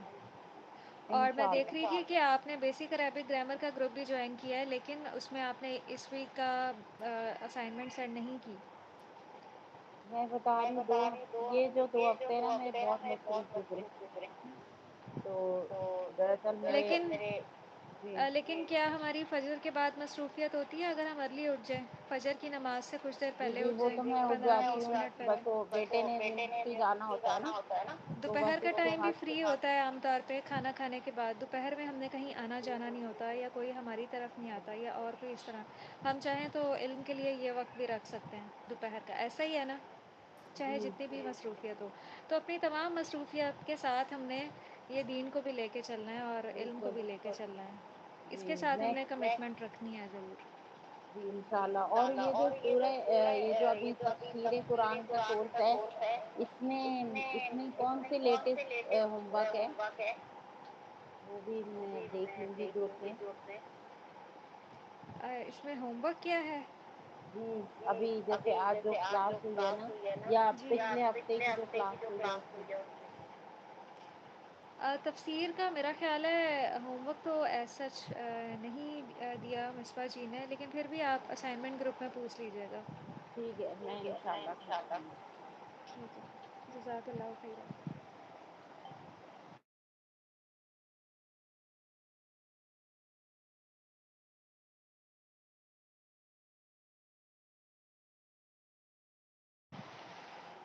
تسکین جی یہاں پہ موجود ہیں، آپ کائنڈلی اسٹارٹ کیجئے۔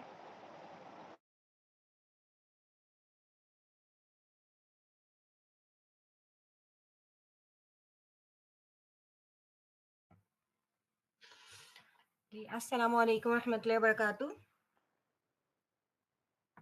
وعلیکم السلام ورحمۃ اللہ وبرکاتہ۔ جی آپ سب لوگوں کو میری آواز آ رہی ہے کلیئر؟ جی کلیئر آ رہی ہے، مجھے تو آ رہی ہے۔ الحمدللہ الحمدللہ، چلے اعوذ باللہ من الشیطان الرجیم، بسم اللہ الرحمن الرحیم، رب اشرح لی صدری ویسر لی امری واحلل عقدۃ من لسانی یفقہوا قولی، ربنا زدنا علما اللہم فقہنا فی الدین، آمین رب العالمین۔ چلے ہم لوگ انشاءاللہ آج کیسے ہیں آپ سب لوگ؟ ٹھیک ہے جی الحمدللہ۔ الحمدللہ، اللہ کا شکر ہے۔ اور کیسے چل رہی ہیں آپ کی اسٹڈیز؟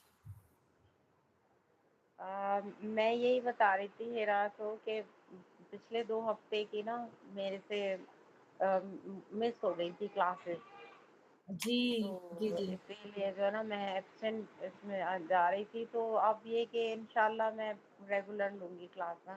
آج بھی جیسے انشاءاللہ۔ مجھے بہت زیادہ وہ ہو رہا تھا کہ میری جو کلاسز چھوٹ گئی ہیں، تو جی جی آپ بس مجھے یہ اس کا نا اپنے جو یہ سبجیکٹ ہے اس کا بس پچھلے 2 ویک کا ہوم ورک مجھے بتا دیجیے گا، ٹھیک یا ٹھیک ہے جو لیسن ہے، جی پیج نمبر جو ہے نا وہ میں پھر اسے ریوائز کر لوں گی انشاءاللہ۔ ٹھیک ٹھیک ٹھیک ہے۔ اچھا ایز سچ ہوم ورک میں نے نہیں کوئی دیا تھا، بس میں نے یہی کہا تھا کہ اب تک ہم نے جتنا پڑھ لیا ہے وہ سارا آپ لوگ پڑھیے ان شاء اللہ تعالیٰ، اور آپ لوگوں کا بہت جلد کوئز ہوگا اب سارے ٹاپکس میں سے جو پہلے ٹاپک ہو چکے ان کے بعد سے اینڈ تک، ٹھیک ہے، جہاں تک ہم نے پڑھ لیا ہے تو وہاں تک جہاں پہ جو صحیح احادیث کے بارے میں ہم نے پڑھا نا، نسخ و منسوخ تک، تو وہاں تک انشاءاللہ آپ لوگوں کا کوئز ہوگا۔ جی انشاءاللہ میں تیاری کر لوں گی انشاءاللہ۔ بالکل انشاءاللہ آپ لوگ تیاری کر کے رکھیے، تو انشاءاللہ تعالیٰ بہت جلد وہ کوئز اناؤنس ہو جائے گا ان اے ویک اور 2 انشاءاللہ تعالیٰ، لیکن جی آپ لوگ اپنی تیاری بس کر کے رکھیے ساتھ ساتھ جی انشاءاللہ۔ انشاءاللہ۔ اور باقی یہ ہے کہ اب ہم نے لاسٹ کلاس سے ایک نیا ٹاپک اسٹارٹ کیا تھا، کیونکہ اب تک جتنا ہم پڑھ رہے تھے وہ صحیح احادیث کے بارے میں پڑھ رہے تھے، ٹھیک ہے نا، ہم نے صحیح احادیث کے بارے میں پڑھا تھا اور ان کے ہم تک پہنچنے کے اعتبار سے جو صحیح احادیث کی اقسام ہے ہم نے وہ پڑھی، پھر قبولیت کے اعتبار سے صحیح احادیث کی جو اقسام ہے ہم نے وہ پڑھی تھی، اور پھر اس کے بعد ہم نے نسخ اور منسوخ کے بارے میں پڑھا تھا۔ لاسٹ کلاس سے ہم لوگوں نے جو ہے وہ مردود احادیث کے بارے میں پڑھا تھا، ٹھیک ہے، جیسے کہ کچھ احادیث جو ایکسیپٹیبل ہوتی ہیں وہ صحیح کہلاتی ہیں، اور جو رد ہو جاتی ہیں، ٹھیک ہے، تو ان کو جن کو رد کر دیا جاتا ہے ان کو مردود احادیث کہا جاتا ہے۔ تو ہم نے لاسٹ کلاس سے اس کے بارے میں پڑھنا شروع کیا تھا، اور آج ان شاء اللہ تعالی ہم اسی کو ہی کنٹینیو کریں گے۔ میں اپنے اسکرین آپ لوگوں کے ساتھ شیئر کر دیتی ہوں۔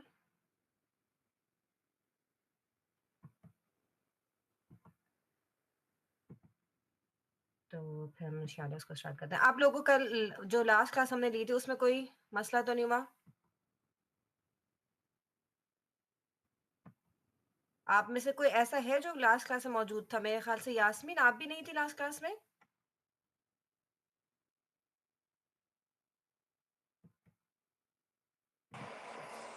ہاں میں تھی، لیکن لاسٹ میں میری ہوتا ہے نا نماز کا ٹائم اثر، اوکے، تو میں تو ہاں اچھا اچھا اچھا، اس وجہ سے آپ نہیں، اوکے ٹھیک ہے۔ تسکین جی آپ اپنی اسکرین کو تھوڑا سا زوم کر دیجئے۔ جی میں اس کے ساتھ جی میں بس یہ آ رہا ہے اسکرین، یہ جو ہے میرے پاس صحیح طرح سے شو نہیں آ رہا ہے۔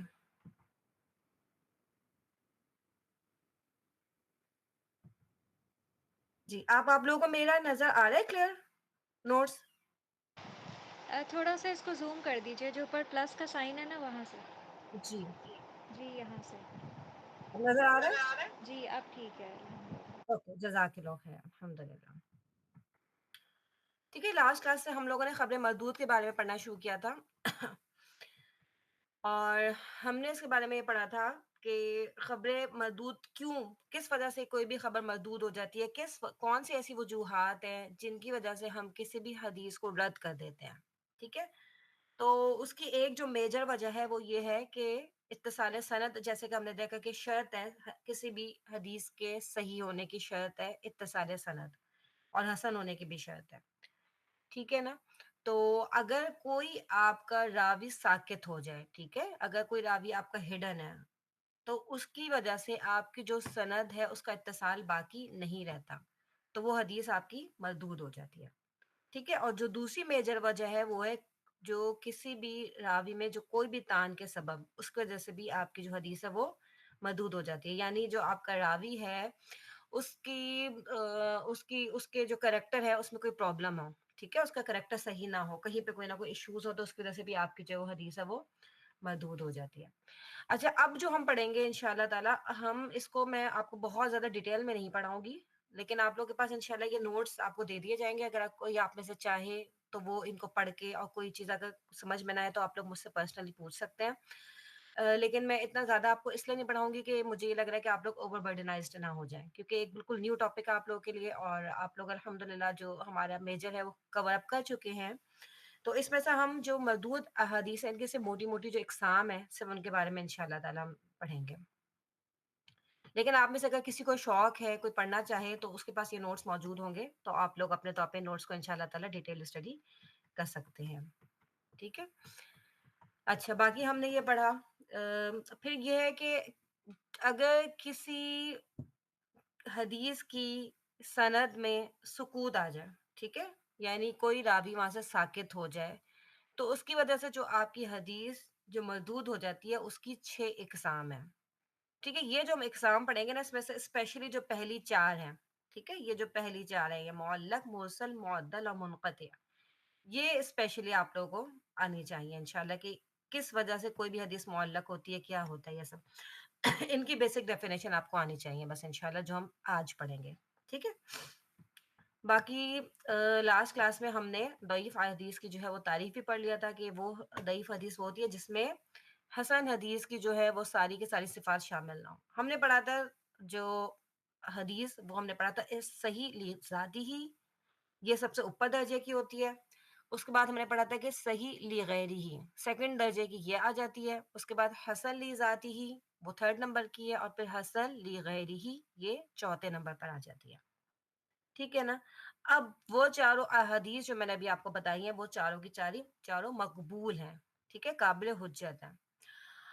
اچھا, آپ میں سے کوئی مجھے جو ہے وہ صحیح احادیث کی جو شرائط ہیں وہ بتائے گا, جو 5 شرائط ہیں ان میں یاد ہے آپ میں سے کسی کو کون کون سی 5 شرائط ہے جس کی وجہ سے کوئی بھی حدیث صحیح کہلاتی ہے؟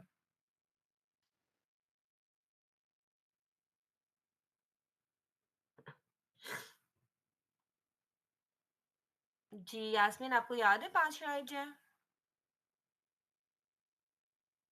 جی, جی اتصال سند, شاباش. عدالت روایت, عدالت الروات, ٹھیک ہے, شاباش. اور عدم شذوذ, ٹھیک ہے, اور ضبط راوی, شاباش. اور ایک تھی سب میرا مسنگ, جی عدم علت. عدم علت. ہاں, ٹھیک ہے, اس کو اگر آپ لائن سے یاد رکھیں گے نا تو آپ لوگ بھی بڑا آسان ہو جائے گا کہ اتصال سند, ٹھیک ہے, اور پھر اس کے بعد سند کی بات ہو گئی, اب آپ راوی پر آ جائیں. ٹھیک ہے نا, تو عدالت راوی, عدل راوی بھی آپ اس کو کہہ سکتے ہیں, عدالت روات بھی کہہ سکتے ہیں, اور پھر راوی سے ہی ریلیٹڈ دوسری چیز ہے ضبط روات. ٹھیک ہے, تو ان جی کا آپ ایک پیئر بنا لیں, اور پھر عدم شذوذ, عدم علت. ٹھیک ہے, ان کا تعلق جو ہے وہ سند اور متن دونوں سے ہوتا ہے. ٹھیک ہے, جو پہلی 3 ہے ان کا تعلق جو ہے آپ کے سند سے ہوتا ہے صرف. جو پہلی 3 ہے اتصال سند, اس کا تعلق بھی صرف سند سے ہے.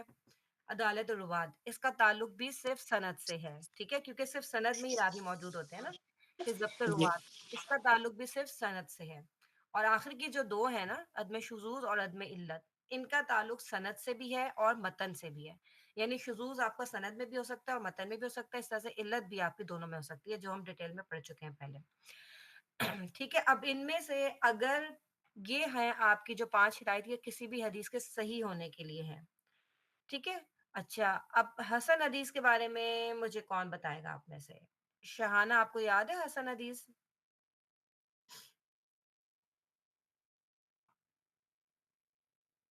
حسن حدیث مطلب وہ جو جس کے جس میں آپ نے بتایا تھا شاید کہ جس میں 10 اس کی سند ہو اور راوی کی تعداد 10 ہو.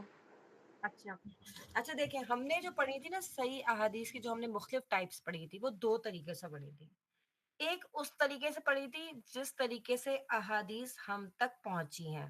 ٹھیک ہے, اس میں بھی ہم نے پڑھا تھا مشہور اور احد. اچھا, میں جو کوشش یہ کرتی ہوں کہ ہر کلاس میں میں تھوڑا سا آپ کو ریویو ضرور دے دوں, تاکہ اگر پچھلی کلاسز آپ کے مس بھی ہو گئی ہیں تو آپ کے اندر کوئی گیپ نہ فیل کریں آپ لوگ. ٹھیک ہے نا. بہت اچھا کرتی ہیں آپ. جی تو یہ ٹھیک ہے نا. تو پھر ہم نے یہ صحیح احادیث کی جو ہم نے ٹائپ پڑھی تھی وہ 2 طریقے سے پڑھی تھی. ایک ہم تک پہنچنے کے اعتبار سے, تو ہم تک پہنچنے کے اعتبار سے ہیں اس کی جو ہیں 2 مین کیٹیگری ہیں. ایک ہے جو خبر متواتر اور دوسری ہے خبر احاد. خبر متواتر سے مراد یہ ہے کہ جو آپ کی سند چل رہی ہوتی ہے، ٹھیک ہے، اس کے ہر طبقے میں کم از کم 10 یا اس سے زیادہ راوی موجود ہوں تو وہ آپ کی متواتر کہلاتی ہے۔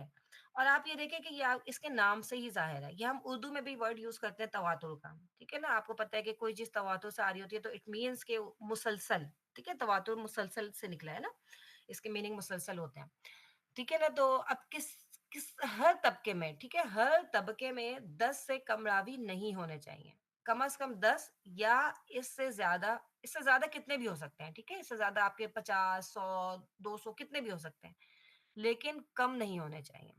ہر طبقے میں کم از کم 10 یا اس سے زیادہ راوی موجود ہوں تو وہ حدیث آپ کی متواتر کہلاتی ہے، ٹھیک ہے۔ اب متواتر تو ہمیں پتہ چل گیا۔ اب اگر ہمارے پاس کوئی بھی ایک ایسا طبقہ موجود ہے جس میں ہمارے پاس 10 سے کم راوی ہیں تو پھر ہم کیا کریں گے؟ تو وہ حدیث آپ کی پھر خبر احاد کہلاتی ہے، ٹھیک ہے۔ اور پھر خبر احاد کو ہم نے مزید 3 ٹائپس میں ڈیوائڈ کیا تھا: مشہور، عزیز اور غریب، ٹھیک ہے۔ یہ آپ کے روات کی تعداد کے اعتبار سے ہم نے اس کو تقسیم کیا تھا۔ اگر ہر طبقے میں کم از کم 3 سے لے کے 9 راوی موجود ہیں، ٹھیک ہے، یعنی کہ کوئی ایک طبقہ ایسا ہے جس میں 3 سے لے کے 9 راوی موجود ہیں، باقی تمام طبقات میں ہو سکتا ہے آپ کے 20 100 50 ہو سکتے ہیں۔ یہ بات میں آپ کو دوبارہ بتا رہی ہوں، ہم نے پہلے بھی بات کی تھی کہ جب آپ نے اس کو چیک کرنا ہو نا کہ کون سی حدیث ہے تو آپ اس میں سب سے جو کم راوی ہے نا، جس طبقے پہ بھی جو سب سے کم راوی ہیں آپ اس کو دیکھیں گے۔ ہم نے زیادہ والوں کو نہیں دیکھنا، ٹھیک ہے، ہمیں کم والوں کو دیکھنا ہے۔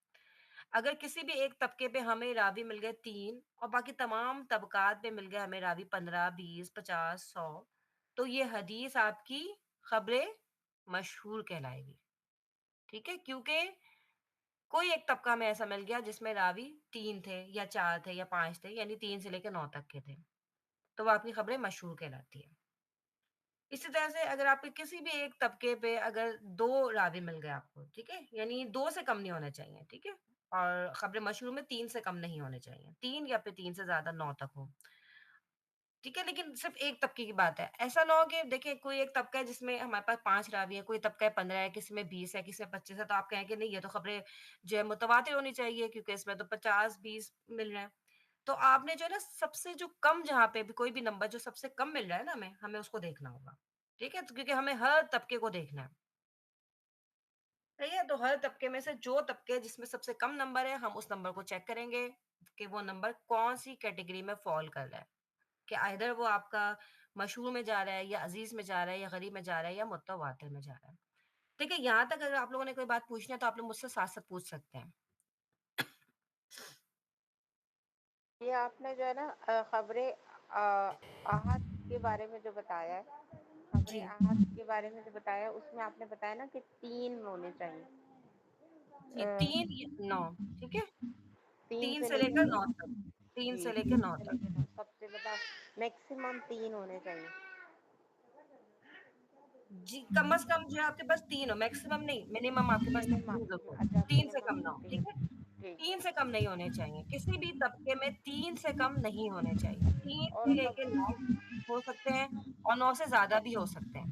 اگر اور تو ہر خبر طبقے، مشہور میں، جی، خبر مشہور میں یہ خبریں مشہور کا ہی بتایا ہے میں نے آپ کو، ٹھیک ہے؟ ٹھیک ہے ٹھیک ہے ٹھیک ہے۔ دیکھیں اگر ہر طبقے میں راویوں کی تعداد 10 سے زیادہ ہے، اگر ہر طبقے میں راویوں کی تعداد مور دین 10 ہے تو وہ آپ کی حدیث متواتر کہلاتی ہے۔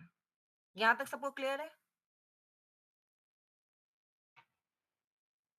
ٹھیک ہے۔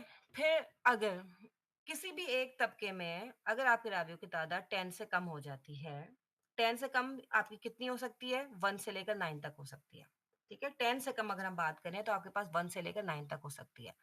اب محدثین نے یہ کیا ہے کہ اس کو 3 کیٹیگریز میں ڈیوائڈ کر دیا ہے۔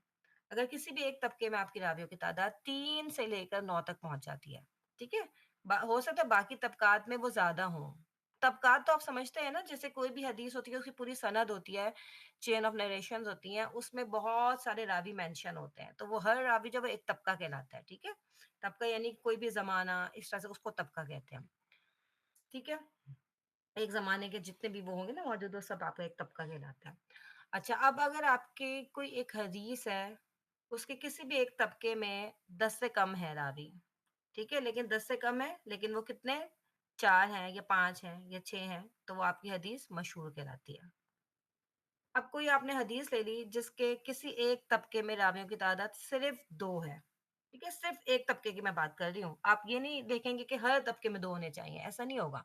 کوئی ایک طبقہ بھی اگر آپ کو ایسا مل جاتا ہے جس میں صرف 2 ہی راوی موجود ہیں، بھلے باقی سارے طبقات میں وہ 100 200 تک بھی پہنچتا ہوں، لیکن اگر کوئی ایک بھی طبقہ آپ کا ایسا ہے، کوئی ایک بھی لیول ایسا ہے جس میں آپ کو صرف 2 راوی مل جائیں، تو وہ آپ کی حدیث عزیز کہلاتی ہے، ٹھیک ہے، عزیز۔ اور یہ جو عزیز، مشہور اور غریب ہے، یہ سب خبر احاد کی اقسام ہے، ٹھیک ہے، ایک ہے متواتر، ایک اس کے اپوزٹ ہے خبر احاد۔ اور خبر احاد کو جو ہے وہ، دیکھیں متواتر اور احاد ایک دوسرے کو اپوزٹ ہے نا، یہ آپ کو نام سے بھی پتہ چلا ہوگا، متواتر کا مطلب ہے تواتر سے جو ہے، اور احاد کا مطلب ہے اکیلا، ٹھیک ہے، یعنی اکیلا تو بیسیکلی نہیں ہے وہ، لیکن وہ کم کی وجہ سے اس کو یہ والا نام دے دیا کہ اس میں راویوں کی تعداد کم ہے۔ اب اگر کسی ایک بھی طبقے میں راویوں کی تعداد صرف ایک ہو، ٹھیک ہے، کوئی ایک طبقہ ایسا موجود ہے جس میں صرف ایک ہی راوی موجود ہے، ٹھیک ہے، ہو سکتا ہے باقی طبقات میں زیادہ ہوں، لیکن صرف ایک طبقے میں ایک ہی راوی موجود ہے، تو وہ آپ کی خبر غریب کہلاتی ہے، ٹھیک ہے نا۔ تو یہ چیز بہت امپورٹنٹ ہے، یہ آپ لوگوں کو بہت کلیئر ہونا چاہیے کہ کیا خبر احاد ہے، کیا خبر عزیز، غریب، مشہور کیا ہے، یہ سب چیزیں یہ آپ کو پتہ ہونی چاہیے۔ پھر اس کے بعد یہ تو جو ہم نے صحیح احادیث کی ٹائپس پڑھی تھی ہم تک پہنچنے کے اعتبار سے، دوسرا جو ہم نے پڑھا تھا وہ صحیح احادیث کی ٹائپس تھی ان کی قبولیت کے اعتبار سے، کہ کب وہ قبول ہیں۔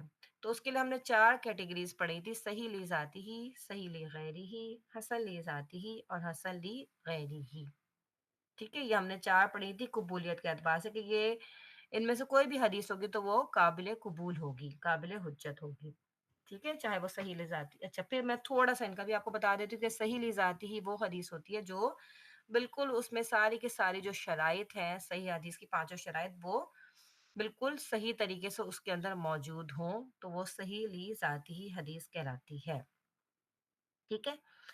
پھر حسن کے لیے ہم نے یہ پڑھا تھا کہ جو کہ ہم نے صحیح احادیث کی جو 5 شرائط پڑھی تھی اس میں سے جو ایک شرط ہے ضبط روات والی، اگر وہ تھوڑی اس شرط میں تھوڑی سی کمی واقع ہو جائے، یعنی جو آپ کا راوی ہے اس کا جو ضبط ہے، ضبط آپ کو پتہ ہے نا، یاد کرنے کی جو صلاحیت ہے اس کی، اور ہم نے پڑھا تھا ضبط صدر بھی ہوتا ہے، ضبط کتاب بھی ہوتا ہے، ٹھیک ہے، یا تو اس نے اپنے سینے میں محفوظ کی ہوں جو احادیث اس نے سنی ہے، یا پھر اس نے کسی کتاب میں جمع کی ہوں، ٹھیک ہے۔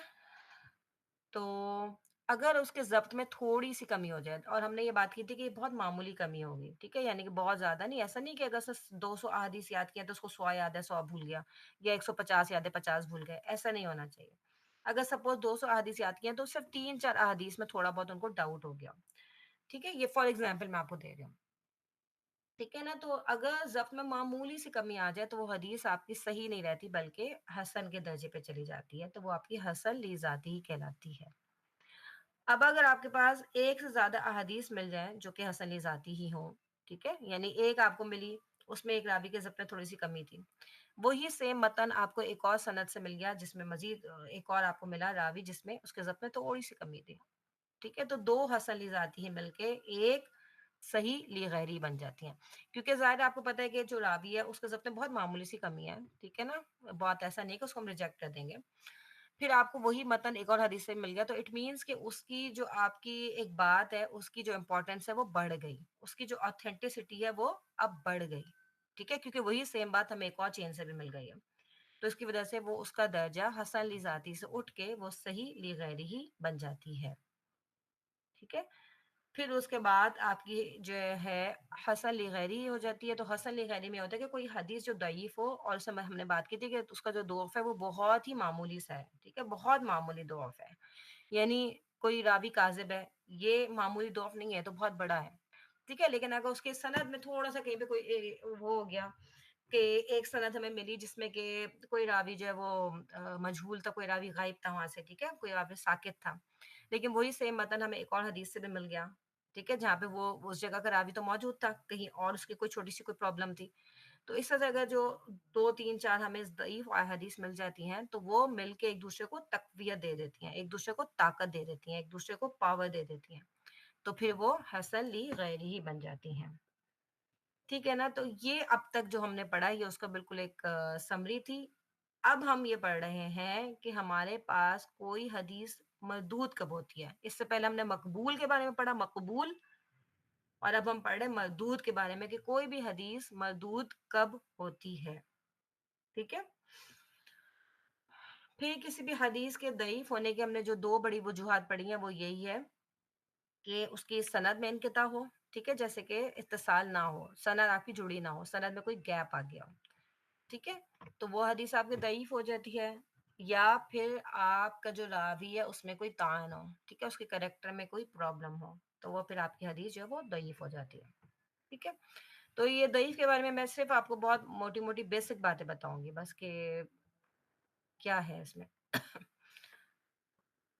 ٹھیک ہے. پھر ہم نے پڑھا تھا سکوت. لاسٹ ہم نے کلاس میں پڑھا تھا کہ سکوت بھی دو قسم کا ہوتا ہے. ایک سکوت ظاہری ہوتا ہے، ایک سکوت خفی ہوتا ہے. سکوت ظاہری وہ ہوتا ہے جو ایک عام محدث کو بھی پتہ چل جاتا ہے، لیکن جو سکوت خفی ہے وہ جو ہے بہت بڑے بڑے علماء ہی اس کی تحقیق کر سکتے ہیں. اگر سکوت ظاہری کی بات کریں تو سکوت ظاہری جو ہے وہ اس کو ہم 4 ٹائپس میں اس کو ڈیوائڈ کر دیا. ایک معلق حدیث، ایک مرسل حدیث، ایک معدل اور ایک منقطع. ٹھیک ہے. یہ یہاں پہ جا آپ کو لکھے گا. اگر سکوت خفی کی بات کریں تو اس کو ہم نے 2 ٹائپس میں ڈیوائڈ کر دیا، مدلس اور مرسل خفی. ٹھیک ہے. یہاں تک اگر آپ میں سے کوئی بات کوئی پوچھنا چاہے تو آپ لوگ پوچھ سکتے ہیں.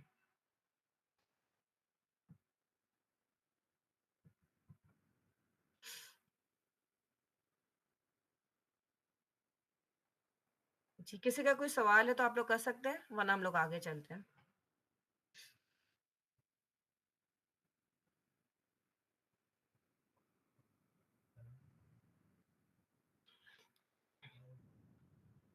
چلیں پھر ہم آگے چلتے ہیں. اچھا اب اس میں جو پہلی ٹائپ ہے وہ ہے حدیث معلق. ٹھیک ہے. حدیث معلق. اب اس کے اگر ہم تعریف دیکھیں، ٹھیک ہے. معلق آپ کو پتہ ہے نا معلق ویسے کیا ہوتا ہے؟ ایک چیز لٹکی ہوئی ہے. ٹھیک ہے. ایک جو لٹکی ہوئی چیز ہے اس کو ہم معلق کہتے ہیں. اور اس کو ہم اس حدیث کو یا اس کی سند کو معلق اس لیے کہتے ہیں کہ یہ صرف اوپر کی جانب سے متصل ہوتی ہے اور نیچے کی جانب سے منقطع ہوتی ہے. ٹھیک ہے.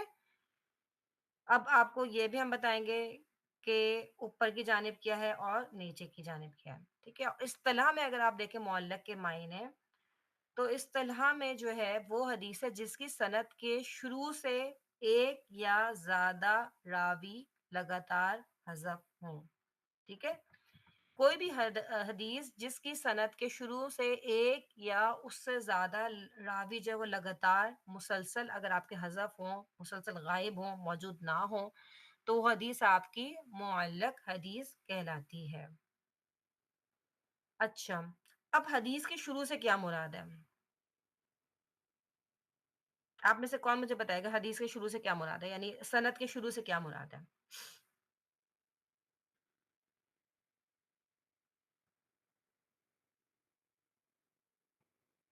چلے میں آپ کو بتاتی ہوں. دیکھیں ایک حدیث ہم تک پہنچتی ہے، ٹھیک ہے نا، اور اس میں جب آپ اس حدیث کو پڑھنا شروع کرتے ہیں تو آپ ایک حدیث ہے فار ایگزامپل کہ ان امام بخاری، ٹھیک ہے، پھر ان امام مالک، ان اوپر اس طرح سے کرتے کرتے کرتے تو جو حدیث کا شروع ہے نا وہ آپ کے لحاظ سے شروع ہے کہ جب جو آپ تک حدیث پہنچی ہے نا، جو آپ تک حدیث وہ پہنچی ہے اور جس کتاب سے یا تو آپ اس حدیث کو پڑھ رہے ہیں تو وہ جو وہاں سے اس کی جو سند اسٹارٹ ہو رہی ہے نا وہ اس کا مبدل سند یا اس کا شروع یا اس کا اس اوپری جانب کہلاتی ہے. یعنی جو اللہ کے رسول صلی اللہ علیہ وسلم کا ذکر ہے، اس کے بعد صحابی کا ذکر ہے، اس کے بعد تابعی کا ذکر ہے، اس کے بعد تبع تابعی کا ذکر ہے، وہ سند کی شروع نہیں ہے. ٹھیک ہے. ہمارے سند میں تو یہ آئے گا نا کہ وہاں سے سند اسٹارٹ ہو رہی ہے. ٹھیک ہے نا. تو یہاں پہ جو محدثین نے جو سند کا ابتدا کا لفظ جو استعمال کیا وہ یہاں سے استعمال کیا جہاں سے آپ اس کی سند کو پڑھنا شروع کرتے ہیں. ٹھیک ہے. جہاں سے کیونکہ آپ جب حدیث کو پڑھتے ہیں نا، جب اس کی سند کو آپ پڑھتے ہیں تو پھر اسی طرح سے پڑھتے ہیں. ٹھیک ہے نا کہ ان امام بخاری، ان امام مالک، تو یہ جو اسٹارٹ کیا نا آپ نے پڑھنا امام بخاری، امام مالک اور پھر ان سے اوپر جو جو جو جو جو ٹھیک ہے، تو یہ آپ کی سند کی ابتدا کہلاتی ہے. تو اگر کسی بھی حدیث کی سند کے ابتدا سے ایک یا اس سے زیادہ راوی جو وہ حذف ہوں تو وہ آپ کی معلق حدیث کہلاتی ہے. جیسے کہ کوئی حدیث کی کتاب ایسی ہو جس میں کہ لکھا ہو کہ کالا رسول اللہ صلی اللہ علیہ وآلہ وسلم، یعنی کہ پوری کی پوری جو باقی سند ہے وہ حذف کر دی، صرف جو حدیث ہے وہ اللہ کے رسول صلی اللہ علیہ وسلم سے ڈائریکٹ بیان کر دی. ٹھیک ہے. یا پھر ہو سکتا ہے ایک صحابی بھی بیان کر دیا ہو. ٹھیک ہے. یا پھر ہو سکتا ہے کہ صحابی اور ایک تابعی بھی بیان کر دیا ہو. ٹھیک ہے. لیکن تابعی کے بعد کی جو پوری سند ہے نا، جو باقی تبع تابعی اور ان کے بعد کے جتنے بھی لوگ ان سب کو انہوں نے حذف کر دیا ہو، تو یہ آپ کی حدیث معلق حدیث کہلاتی ہے. ٹھیک ہے نا. اب اس کی ایک مثال بھی آپ کے سامنے موجود ہے، اگر آپ یہاں پہ دیکھیں کہ وقال ابو موسیٰ رضی اللہ عنہ، کہ جو ابو موسیٰ ہے انہوں نے کیا کہا کہ حضرت عثمان رضی اللہ تعالیٰ عنہ جب حجر مبارک میں داخل ہوئے تو رسول اللہ صلی اللہ علیہ وآلہ وسلم نے اپنی رانوں کو ڈھانک لیا. اب اس میں آپ دیکھیں کہ ابو موسیٰ، امام بخاری نے ابو موسیٰ رضی اللہ تعالیٰ عنہ سے ڈائریکٹ نہیں سنا. ٹھیک ہے نا، کیونکہ امام بخاری تو ظاہر ہے بہت بات کے امام ہے، جبکہ ابو موسیٰ جو ہے رضی اللہ تعالیٰ عنہ وہ تو ایک صحابی ہیں، تو امام بخاری نے ڈائریکٹ ان سے تو نہیں سنا. تو اٹ مینس کہ انہوں نے، ان کے بعد بہت سے لوگ تھے ابو موسیٰ کے بعد، اور بہت سے تھے تابعی، تبع تابعی، اور اس کے بعد جو پوری ایک لائن تھی وہ ساری کے ساری انہوں نے مس کر کے اور ڈائریکٹ ایک حدیث کو صحابی سے روایت کر دیا. ٹھیک ہے. باقی ساری سند کو حذف کر دیا. تو یہ حدیث آپ کی معلق حدیث کہلاتی ہے. ٹھیک ہے. معلق حدیث سب کو سمجھ میں آ گئی؟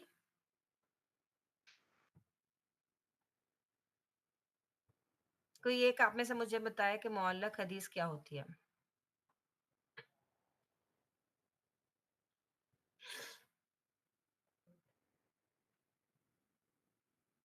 جی، معلق حدیث کیا ہوتی ہے؟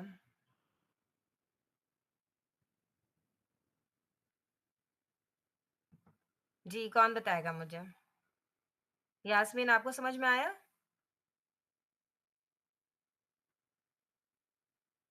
جی تھوڑا مس کر گئے میں، آپ ریپیٹ کرنا پلیز. اچھا اچھا، میں آپ کو بتاتی ہوں. دیکھیے، معلق حدیث وہ ہوتی ہے، معلق حدیث کیا ہوتی ہے؟ ٹھیک ہے. اگر کسی بھی حدیث کی جو سند ہے اس کی ابتدا سے ایک یا ایک سے زیادہ راوی اگر حذف کر دیے جائیں، ٹھیک ہے، ایک سے زیادہ راوی حذف کر دیے جائیں تو وہ آپ کی معلق حدیث کہلاتی ہے. ٹھیک ہے. اور جو حدیث کی ابتدا ہے وہ ہے جو ہم تک سند پہنچتی ہے. جیسے کہ اگر آپ دیکھیں تو امام بخاری اپنی کتاب میں ایک حدیث لے کے آئے ہیں جس میں انہوں نے اس حدیث کو ڈائریکٹ صحابی سے بیان کیا ہے.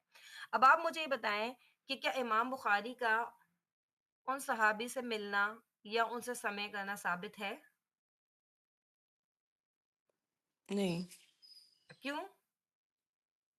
کہ یہ مطلب زمانہ تو الگ ہے نا. بالکل بالکل، الحمدللہ دونوں میں بہت زیادہ گیپ ہے. ٹھیک ہے، بہت ہوں، زیادہ دونوں میں گیپ ہے، تو دونوں مل ہی نہیں سکتے. ٹھیک جی ہے نا. تو اس کا مطلب ہے کہ ان کے بعد بہت سارے اور راوی تھے بیچ میں جو انہوں نے مس کر دیے امام بخاری نے. جی ٹھیک ہے نا. تو یہ پھر آپ کی معلق حدیث کہلاتی ہے. ٹھیک ہے. اور جو حدیث معلق ہے اس کا جو حکم ہے وہ یہ کہ حدیث معلق جو ہے وہ مردود حدیث ہے. کیوں مردود ہے؟ کیونکہ اس میں جو اتصال سند والی جو ایک شرط ہے جو کہ کسی بھی حدیث کی قبولیت کے لیے ایک لازمی شرط ہے، تو وہ اس میں سے مسنگ ہے. ٹھیک ہے. اور آپ کو نہیں پتا ہے کہ ابو موسیٰ شری کے بعد جو باقی کے سارے راوی ہیں وہ کون ہیں؟ ہمیں تو پتہ ہی نہیں کہ کون راوی ہیں. جب ہمیں یہ نہیں پتا کہ کون سے راوی ہیں تو ہم ان کی عدالت وغیرہ کے بارے میں کیسے کہہ سکتے ہیں؟ ہو سکتا ہے کہ وہ راوی صحیح نہ ہو سکتا ہے ان کے کریکٹر میں کوئی مسئلہ ہو سکتا ہے ان کا ضبط بہت زیادہ کمزور ہو سکتا ہے کوئی اور مسئلہ ہو. ٹھیک ہے نا. تو ایسی حدیث جو مردود ہے اس پہ عمل نہیں کیا جاتا. ٹھیک ہے. لیکن تعلیقات بخاری کے بارے میں ہم نے پہلے بھی بات کی تھی. ٹھیک ہے، کہ جو بخاری کے جو تعلیقات ہے امام بخاری نے جو اپنی کتاب میں لے کر آئے ہیں اس طرح کی معلق احادیث، تو وہ قابل حجت ہے، وہ قابل عمل ہیں. کیونکہ امام بخاری کا جو ایک کرائٹیریا ہے، جیسے کہ ہم نے پہلے بھی پچھلی اس میں ہم نے سب کچھ پڑھ چکے ہیں الحمدللہ ڈیٹیل میں، کہ وہ کسی بھی حدیث کو لکھنے کی ان کی کچھ شرائط ہوتی تھی، اس کے بعد وہ اس حدیث کو اپنی کتاب میں درج کرتے تھے، ٹھیک ہے؟ اور ان کا یہ کلیم تھا، ان کا یہ دعویٰ تھا کہ میں اپنی کتاب میں صرف صحیح احادیث لے کر آؤں گا، ٹھیک ہے؟ اور وہ اپنے اس کلیم پہ پورے بھی اترے ہیں، ٹھیک ہے؟ بہت سے اور بعد میں اور بھی محدثین آئے ہیں جنہوں نے یہ دعویٰ کیا کہ ہم اپنی کتاب میں صرف صحیح احادیث کو لے کر آئیں گے، لیکن وہ اپنے کلیم پر پورا نہیں اتر سکے۔ لیکن جو امام بخاری ہیں، ان کی ماشاءاللہ انہوں نے بہت بڑا کام کیا اور ان کی شرائط بہت سخت تھیں۔ وہ اپنی کتاب میں جب حدیث لکھتے تھے تو وہ ایسے ہی نہیں جو بھی حدیث سنتے تھے لکھ لیتے تھے، بلکہ وہ اس کی پوری اس کو چیک کرتے تھے۔ اور ان کی ایک شرط جو کہ بہت خاص جو شرط تھی، جو کہ امام مسلم بھی اپنی کتاب میں نہیں لا سکے تھے، کہ انہوں نے سمع ثابت ہونا، کہ ملاقات ہونا، کہ انہوں نے جو نیچے والا راوی ہے اس کو اپنے اوپر والے راوی سے ملاقات بھی ہوئی ہو، اور ملاقات ہو کے اس نے وہ حدیث لی ہو۔ تو ان کی اتنی سخت شرط تھی، اور انہوں نے یہ سب شرائط کا اہتمام کرنے کے بعد وہ احادیث کو اپنی کتاب میں درج کرتے تھے، ٹھیک ہے نا؟ تو وہ اگر کسی معلق حدیث کو بھی لے کے آئے ہیں تو تعلیقات بخاری کے بارے میں یہ بات ہم پہلے بھی کر چکے ہیں کہ اس کی ساری تعلیقات بالکل ٹھیک ہے۔ کیوں؟ ایک تو ہم نے آپ کو بتایا تھا کہ ایک تو وجہ اس کی یہ ہوتی ہے کہ امام بخاری اپنی ہی کتاب میں اسی سیم حدیث کو کسی اور جگہ پہ جو ہے وہ کمپلیٹ لے کے آ جاتے ہیں۔ اچھا، ایک تو آپ کو یہ بات پتہ ہونی چاہیے کہ جو تعلیقات بخاری ہے نا، یہ جو معلق احادیث ہیں، یہ صرف ابواب میں موجود ہے، ٹھیک ہے؟ یہ صحیح بخاری کے صرف ابواب میں موجود ہے، یہ اس کے جو آگے کے جو سارا کا سارا جو احکام شروع ہوتے ہیں ان کے اندر کوئی بھی معلق حدیث موجود نہیں ہے۔ صرف ابواب میں جو ہے معلق احادیث ہے، ایک تو یہ بات، دوسری بات یہ کہ ان احادیث کو بھی چیک کیا جا چکا ہے، اس میں سے زیادہ تر احادیث وہی ہیں جو کہ امام بخاری اپنی ہی کتاب میں کسی اور جگہ پر مکمل لے کر آ گئے ہیں، ٹھیک ہے؟ یعنی ابواب، جو ابواب ہیں، باب ہے، اس کے انٹروڈکشن میں تو وہ اس کو معلق لے کر آئے، لیکن وہی حدیث انہوں نے کسی اور جگہ پہ جب احکام بیان کیے تو اس کو کمپلیٹ سند کے ساتھ بیان کر دیا انہوں نے، ٹھیک ہے؟ اور آپ کو پتہ ہے کہ دیکھیں ہمارا تو دور، ماشاءاللہ ہم تو اس وقت فنگر ٹپس پہ ہمارے پاس ساری معلومات موجود ہیں۔ آپ دیکھیں یہ لوگ بڑے بڑے جو کام کر کے گئے، وہ سب کچھ ہینڈ ریٹن ہوتا تھا ان کا، وہ پین سے کام کر کے اور کس طریقے سے کاغذوں پہ لکھ کے سارا کام کرتے تھے۔ ہمارے لیے تو ایک دوبارہ کاپی کرنا کوئی مشکل نہیں ہے نا، ہم تو کیا کرتے ہیں، ایک جگہ لکھا، اس کو وہیں سے کاپی کیا، دوسری جگہ پہ جا کے پیسٹ کر دیا۔ ہم لوگ 10 دفعہ بھی یہ کام کر لیں تو it does not take any time, ہے نا؟ بہت مختصر ٹائم میں ہم یہ کام کر سکتے ہیں۔ لیکن اس زمانے پہ کے بارے میں اگر آپ سوچیں، جب وہ قلم اور صفحات پہ کام کیا کرتے تھے، کوئی کاپی پیسٹنگ کا چکر نہیں ہوتا تھا، تو محدثین، آپ کو پتہ ہے کہ ہم تو اپنا ٹائم بھی ظاہر ہے کوئی بہت اہم کاموں میں نہیں لگا رہے ہوتے، ہم تو بہت سے ٹائم ضائع بھی کر رہے ہوتے ہیں، لیکن یہ جو بڑے بڑے محدثین گزرے ہیں نا، یہ ان کے یہاں ٹائم کی بڑی قدر ہوا کرتی تھی، یہ اپنے ٹائم کو بڑے لائک سوچ کے اور اس طریقے سے استعمال کیا کرتے تھے۔ تو جب انہوں نے وہی کمپلیٹ حدیث ایک جگہ پہ بیان کر دی تھی، اب وہ یہ تو نہیں کر سکتے تھے اس کو وہیں سے کاپی پیسٹ کر دیں، ٹھیک ہے نا؟ ان کے پاس کوئی کمپیوٹر تو نہیں تھا، وہ تو صفحات پہ کام کرتے تھے۔ تو انہوں نے کیونکہ ایک جگہ بیان کر چکے تھے، تو دوسری جگہ انہوں نے اس کو پھر شارٹلی بیان کر دیا۔ سمجھ رہے ہیں نا آپ لوگ میری بات یہ والی؟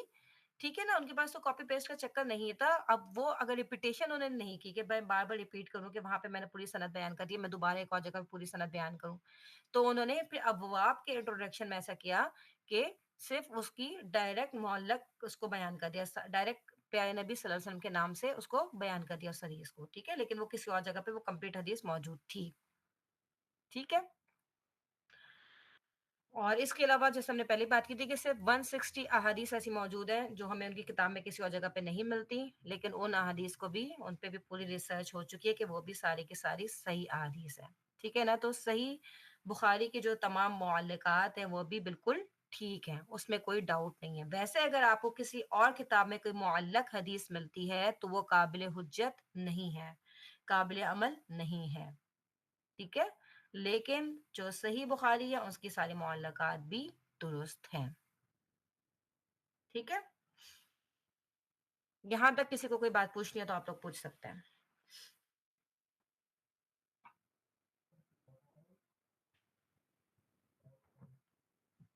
جی جی میں جسٹ ریپیٹ کر رہی ہوں جی معلق حدیث کی جو سمجھ میں آئی، یہ حدیث کی سند جو ہے ایک یا ایک سے زیادہ راوی حذف کیے گئے ہیں کہیں نہ کہیں، کیونکہ سارے راوی کے ساتھ انٹریکشن کرنا پاسبل نہیں ہے،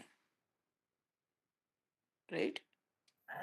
جی اس وجہ سے اچھا آپ یہ کہنا چاہ رہے ہیں کہ اس میں جو ہیں وہ راوی حذف ہوتے ہیں. اچھا یہ آپ کو نا پوزیشنز پتہ ہونی چاہیے، ٹھیک ہے، کیونکہ یہ جو فرق آ رہا ہے نا سارے ہمیں، یہ جو اب ہم 4 کیٹیگریز پڑھیں گے نا، معلق، موصل، معدل وغیرہ، تو اس میں آپ کو نا یہ پوزیشن پتہ ہونی چاہیے کہ راوی آپ کو کون سا حذف کیا گیا ہے. جیسے کہ ابھی جو ہم نے معلق حدیث پڑھی ہے، اس میں جو آپ کا راوی حذف کیا گیا ہے وہ آپ کی سند کے اسٹارٹ سے حذف کیا گیا ہے، ٹھیک ہے،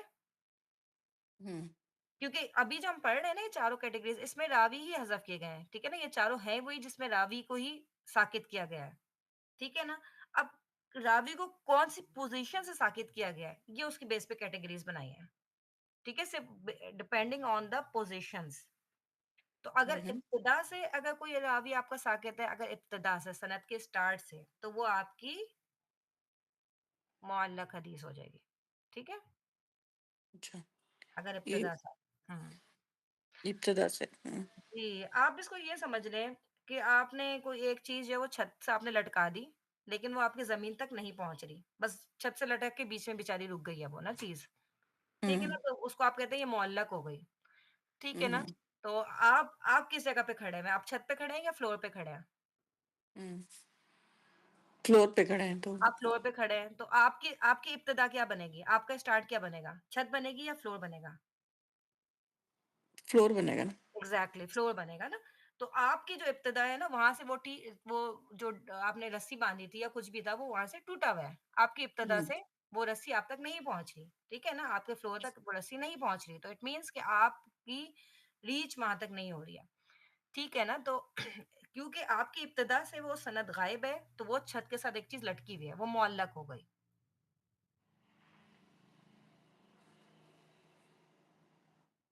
سمجھ میں آئی آپ کو یہ والی بات؟ ابتدا، جی جی.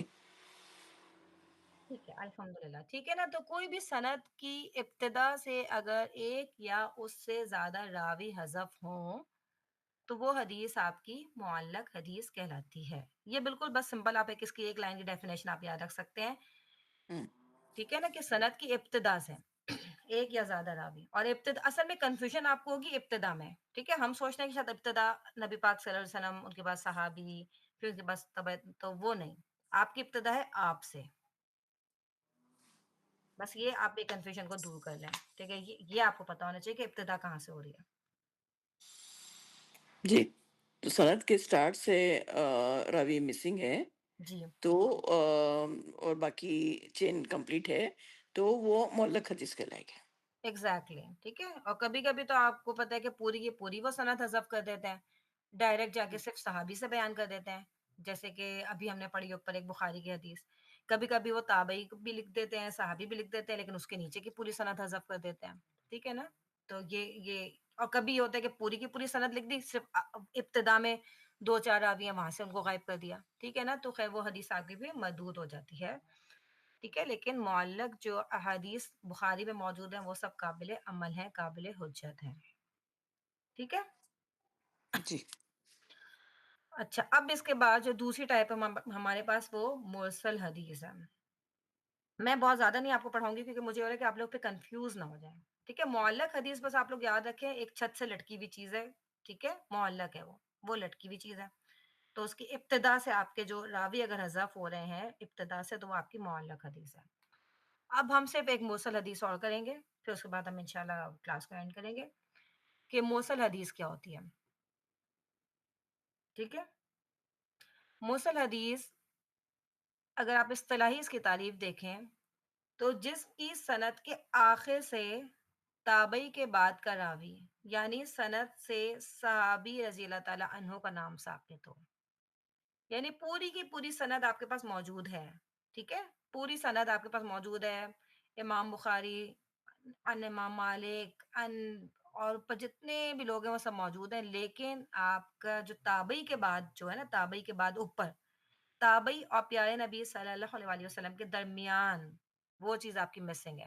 یعنی تابعی جا کے کیا کہہ دے کہ ان رسول اللہ، کہ میں نے رسول اللہ سے سنا.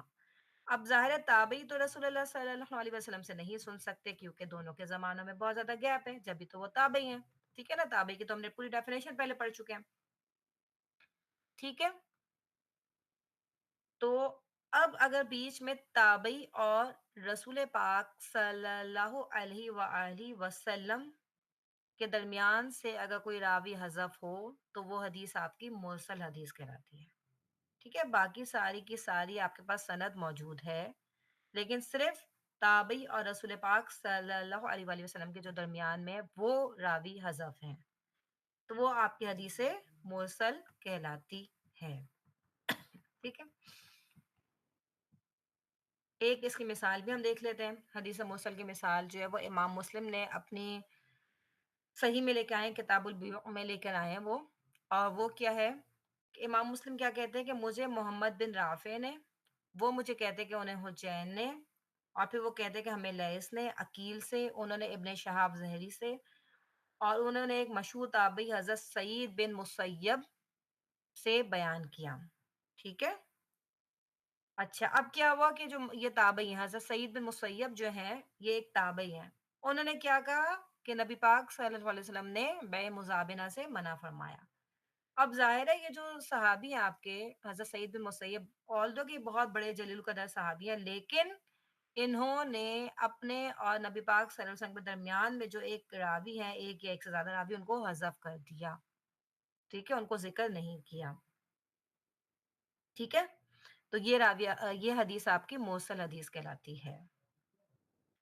اچھا اب اگر آپ یہ دیکھیں کہ یہاں پہ صرف ایک صحابی مسنگ ہے.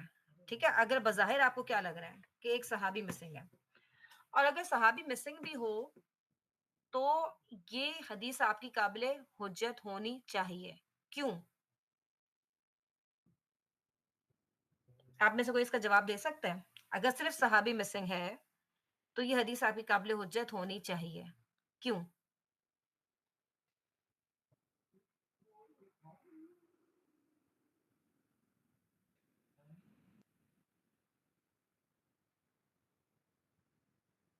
کوئی بھی جواب اگر آپ لوگ کے ذہن میں آ رہا ہے تو آپ لوگ شیئر کر سکتے ہیں.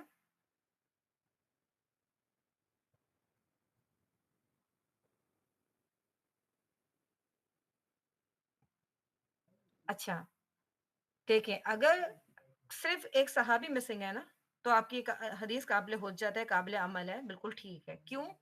کیونکہ صحابہ سارے کے سارے عادل ہیں، ان کے کریکٹر میں کوئی ڈاؤٹ نہیں ہے. ٹھیک ہے، ان کے ضبط میں کوئی ڈاؤٹ نہیں ہے، وہ بہترین لوگ ہیں. صحیح ہے نا، ہم سب سے زیادہ آپ کو پتہ ہے نبی پاک صلی اللہ علیہ وسلم کی حدیث سے بھی آپ کو پتہ چلتا ہے کہ بہترین لوگ وہ ہیں جو میرے ساتھ ہیں، پھر ان کے بعد، پھر ان کے بعد. تو صحابہ کرام وہ دا بیسٹ پیپل، وہ ان کے تو آپ کوئی شک آپ کر ہی نہیں سکتے، نہ ان کے کریکٹر میں، نہ ان کے ضبط میں، نہ ان کی عدالت میں، کسی چیز میں آپ شک کر ہی نہیں سکتے. ٹھیک ہے نا، تو اگر تو صرف صحابی مسنگ ہے تو وہ آپ کی حدیث بالکل قابل حجت ہے، قابل عمل ہے. ٹھیک ہے، لیکن اس حدیث کو جو ہے، اس ٹائپ کو ہم حدیث مرسل کو ہم لانے ضعیف میں. تو کیوں ہم ایسا کیوں کر رہے ہیں؟ اس کی وجہ میں اب آپ کو بتاتی ہوں، اس کو آپ ذرا سا غور سے سنیے گا. ٹھیک ہے، کیونکہ ہمیں یہ نہیں پتا کہ تابعی اور نبی پاک صلی اللہ علیہ وآلہ وسلم کے درمیان میں صرف ایک راوی مسنگ ہے یا ایک سے زیادہ راوی مسنگ ہے. ہمیں یہ نہیں پتا. یہاں پہ ہو سکتا ہے جو تابعی ہیں انہوں نے کسی اور تابعی سے ہی سنا ہو، اور ان تابعی نے رسول پاک وہ صحابی سے سنا ہو.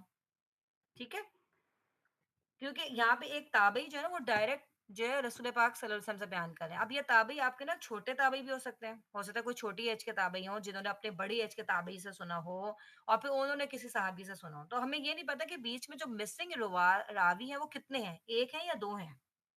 ٹھیک ہے، اس کی وجہ سے ہم اس کو ضعیف میں لے جاتے ہیں. یہ بات آپ لوگوں کو کلیئر ہوئی ہے؟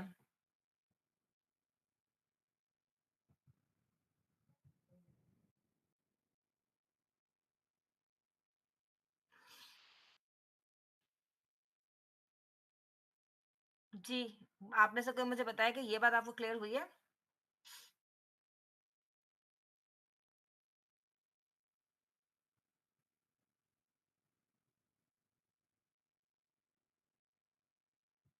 اچھا میں دوبارہ اس کو ریپیٹ کرتی ہوں.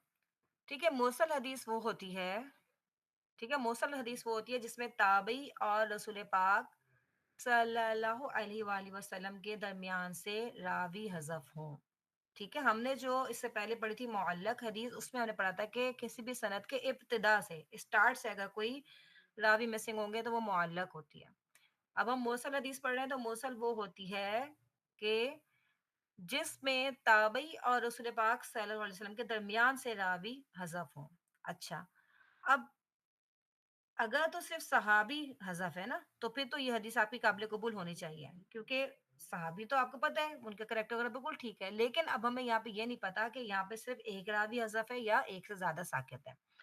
ہو سکتا ہے کہ کسی تابعی نے کسی دوسرے تابعی سے سنی ہو، پھر انہوں نے جو ہے رسول پاک وہ صحابی سے سنی ہو. ٹھیک ہے نا، تو اس وجہ سے وہ ہے. اب اس کا حکم کیا ہے؟ اگر کوئی آپ کو حدیث موصل ملتی ہے تو اس کا حکم کیا ہے؟ تو اصلاً تو یہ ضعیف اور مردود ہوتی ہے. ٹھیک ہے، کیونکہ اس میں ایک اتصال سند والی جو شرط ہے وہ مسنگ ہے. لیکن لیکن اس میں جو ہے، اس میں آپ کو مختلف آرا بھی ملتے ہیں. ٹھیک ہے، یعنی کہ ایک اصلاً تو دیکھیں کیونکہ ظاہر راوی حذف ہے، اتصال سند نہیں ہو رہا، تو آپ کی یہ اصلاً مردود ہے. ٹھیک ہے، لیکن یہ ہے کہ اس کے بارے میں جو مختلف علماء ہیں ان کے درمیان میں کچھ تھوڑا بہت اختلاف بھی پایا جاتا ہے. تو اس کے بارے میں جو وہ تین آرا ملتی ہے ہمیں، جو میں تینوں آپ کے سامنے رکھوں گی. کہ پہلی جو رائے ہے وہ یہ کہ حدیث مرسل ضعیف اور مردود ہے. یہ جمہور محدثین اور اکثر فقہ اور علماء اصول کا مذہب ہے. ٹھیک ہے نا، تو یہ لوگ کیا کہتے ہیں کہ کوئی بھی حدیث اگر آپ کو مرسل مل رہی ہے تو وہ ضعیف اور مردود ہوگی. کیوں؟ کیونکہ ضروری نہیں کہ کوئی صرف صحابی مسنگ ہو، بلکہ ہو سکتا ہے کہ کوئی تابعی یا کوئی اور سے بیچ میں بندہ بھی مسنگ ہو. اچھا، دوسری جو آرا ہے، جو دوسری رائے ہے، وہ کیا ہے کہ حدیث مرسل صحیح اور قابل استدلال ہے، یعنی وہ صحیح ہے اور اس سے آپ دلیل پکڑ سکتے ہیں. اور یہ جو ہے آپ کے ائمہ ثلاثہ، جو امام ابو حنیفہ، امام مالک اور امام احمد رحم اللہ علیہم کا مشہور مذہب ہے. ٹھیک ہے، جبکہ علماء کی ایک جماعت بھی اس کی قائل ہے، مگر کچھ شرائط کے ساتھ. ٹھیک ہے، انہوں نے کہا کہ ٹھیک ہے یہ قابل قبول ہے اور قابل استدلال تو ہے، لیکن اس کی شرط ہے. کیا شرط ہے؟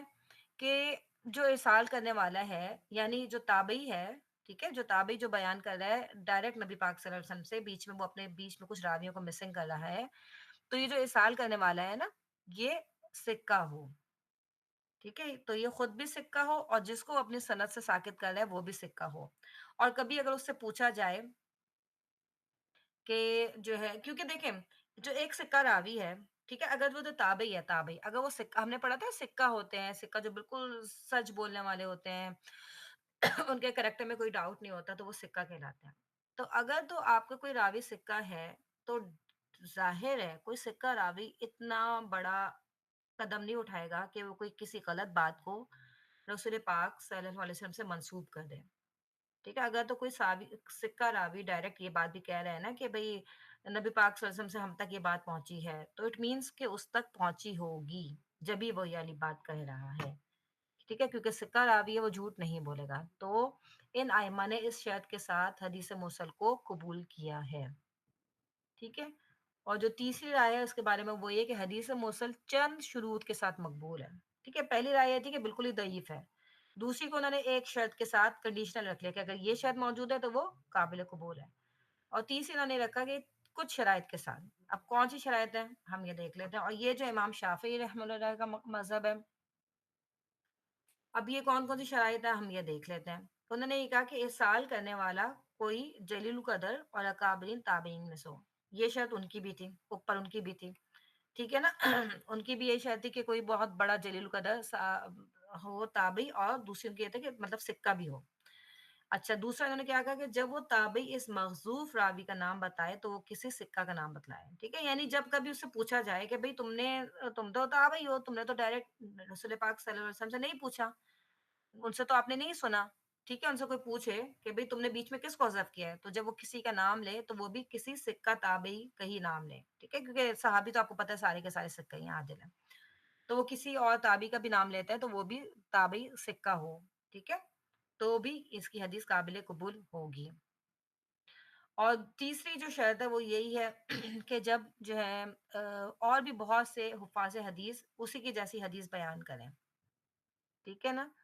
اسی کی جیسے سیم احادیث بیان کریں تو بھی اس کو جو ہے وہ تقویت مل جائے گی اس سے کہ سیم احادیث ان لوگوں نے بھی بیان کی ہے، اور لوگ اس نے تو ارسال کیا تھا لیکن باقی لوگوں نے جو ہے یہ وہی حدیث پوری کمپلیٹ چین کے ساتھ بیان کر دیا. اور پھر یہ ہے چوتھی شرط جو ہے وہ یہ ہے کہ حدیث مرسل کسی دوسرے طریقے سے بھی مستند بھی، ٹھیک ہے، یعنی وہی والی بات کہ ایک اور سند بھی کوئی موجود ہو. چلے اب اتنی ہم اس میں ڈیٹیلز میں نہیں جائیں گے، بس یہ ہے کہ آپ اس بات کو یاد رکھیں کہ اگر تو آپ کے پاس کوئی مرسل حدیث بھی آ رہی ہے، ٹھیک ہے، اگر آپ کے پاس کوئی مرسل حدیث بھی آ رہی ہے تو وہ ان کنڈیشنز کے ساتھ قابل قبول ہے کہ جو ارسال کرنے والا ہے تو وہ بھی آپ کا سکہ ہی بندہ ہو، ٹھیک ہے، وہ سکہ راوی ہو. اگر وہ سکہ راوی ہے تو پھر اس کی حدیث جو ہے وہ قابل قبول ہوگی، قابل حجت ہوگی. ٹھیک ہے، یہاں تک اگر آپ لوگوں کو بات نہیں سمجھ میں آئی تو مجھے بتائیے گا.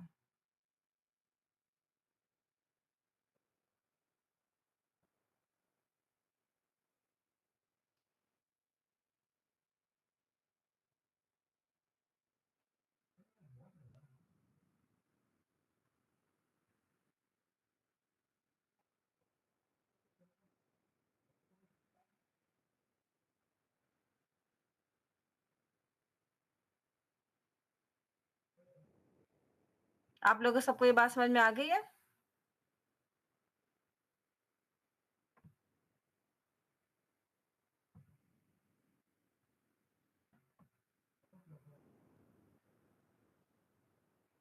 اچھا، یہ کلاس میں کوئی موجود نہیں ہے مجھے لگ رہا ہے.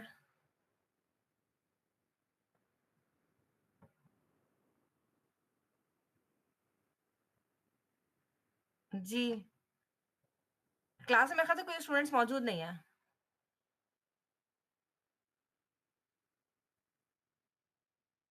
وعلیکم السلام. اوکے اوکے اوکے، چلیں ہم نے بھی بس آج یہیں تک ہی رکھنا تھا، تو اسٹوڈینٹس ہی موجود نہیں ہے تو ہم اس کو یہیں تک رکھتے ہیں، پھر انشاءاللہ نیکسٹ کلاس اس کو کنٹینیو کریں گے. جزاکم اللہ خیر.